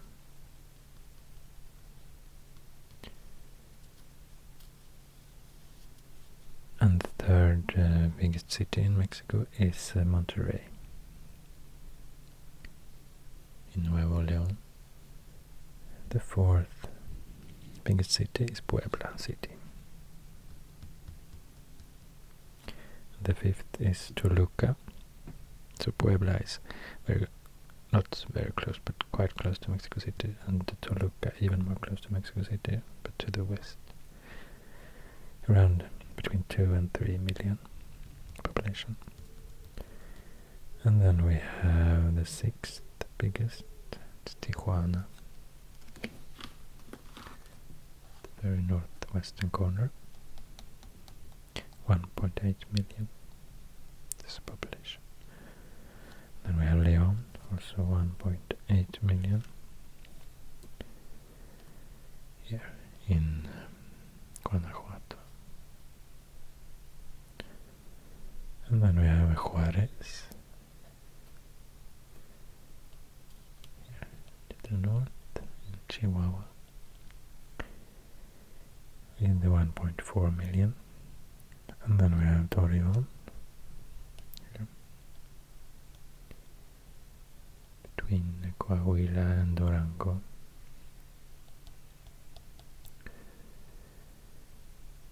Actually, there are like two cities here really close to each other. Torreón on the Coahuila side and Gómez Palacio on Durango side of the border. And then we have Querétaro, 1.3 million people. 10th biggest city.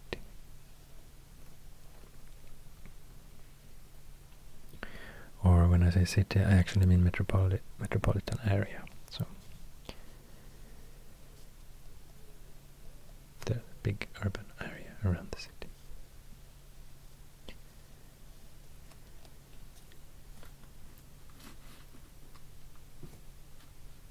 It's been really fun to read about Mexico, actually. And thank you so much for requesting map drawing videos. And there has been over the time. It has been a lot of requests about Mexico. And thank you so much for your support, all the support I get on comments, emails and messages and followers on Instagram and patrons, supporters on PayPal, Tingles, everything. Appreciate it so much, and yeah, for your comments and for supporting me with your nice words as well. So I hope you enjoyed this video and that you found it relaxing. And talk to you soon again. Take care now and stay safe. Good night. Sleep well. Bye.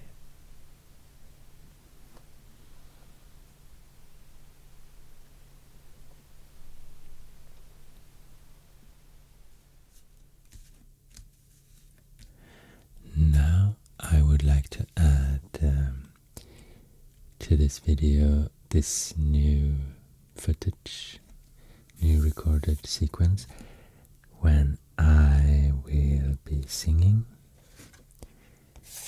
Himno Nacional Mexicano.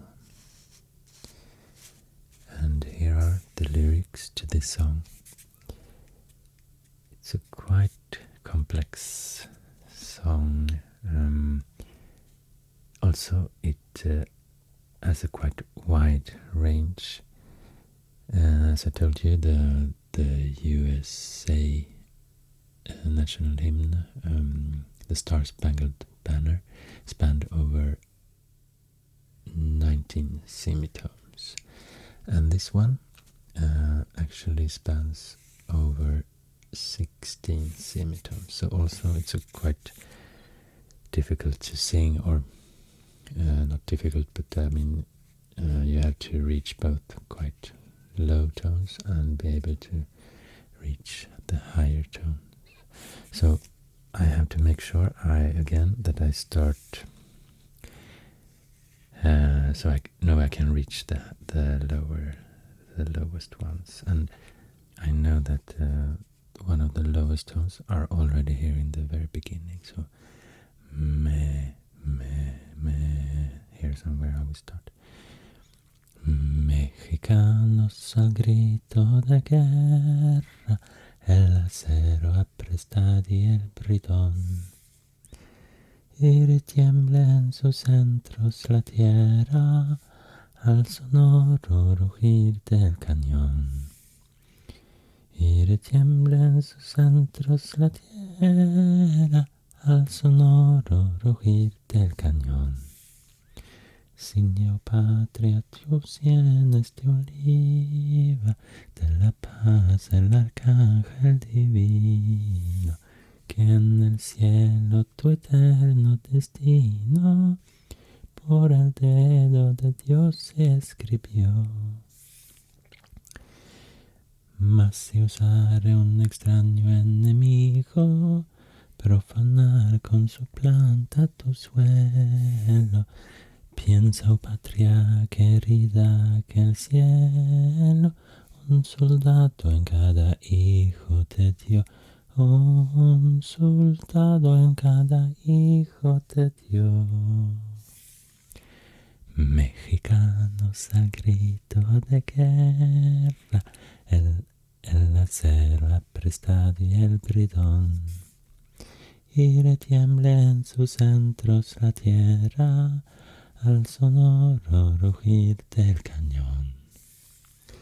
Y retiembla en sus centros la tierra al sonoro rugir del cañón. Guerra, guerra, sin tregua al que intente de la patria manchar los blasones. Guerra, guerra, los patrios pendones en las olas de sangre empapad. Guerra, guerra en la monte, en el valle, los cañones horrísonos truenen y los ecos sonoros resuenen con las voces de unión, libertad, con las voces de unión, libertad. Mexicanos al grito de guerra, el acero apresta y el bridón, y retiembla en sus centros la tierra al sonoro rugir del cañón. Y retiembla en sus centros la tierra al sonoro rugir del cañón. Antes, patria, que inermes tus hijos bajo el yugo su cuello dobleguen, tus campiñas con sangre se rieguen, sobre sangre se estampe su pie, y tus templos, palacios y torres se derrumben con horrido estruendo, y sus ruinas existan diciendo: de 1000 héroes la patria aquí fue, de 1000 héroes la patria aquí fue. Mexicanos al grito de guerra, el acero apresta y el bridón, y retiembla en sus centros la tierra al sonoro rugir del cañón. Y retiembla en sus centros la tierra al sonoro rugir del cañón. Patria, patria, tus hijos te juran exhalar en tus aras su aliento, si en clarín con tu bélico acento los convoca a lidiar con valor.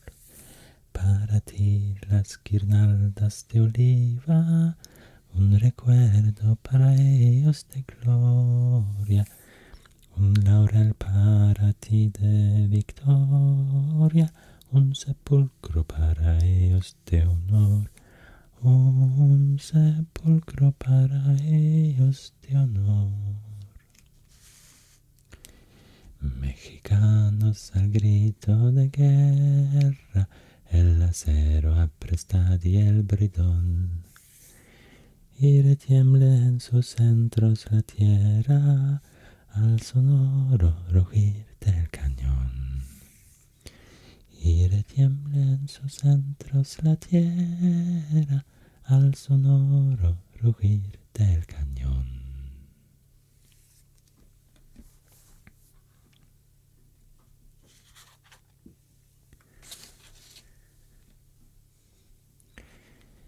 Thank you so much for listening and watching this video. Hope you found it relaxing.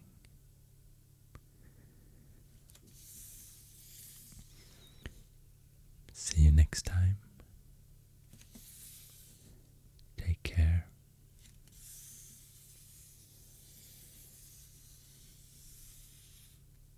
Sleep well.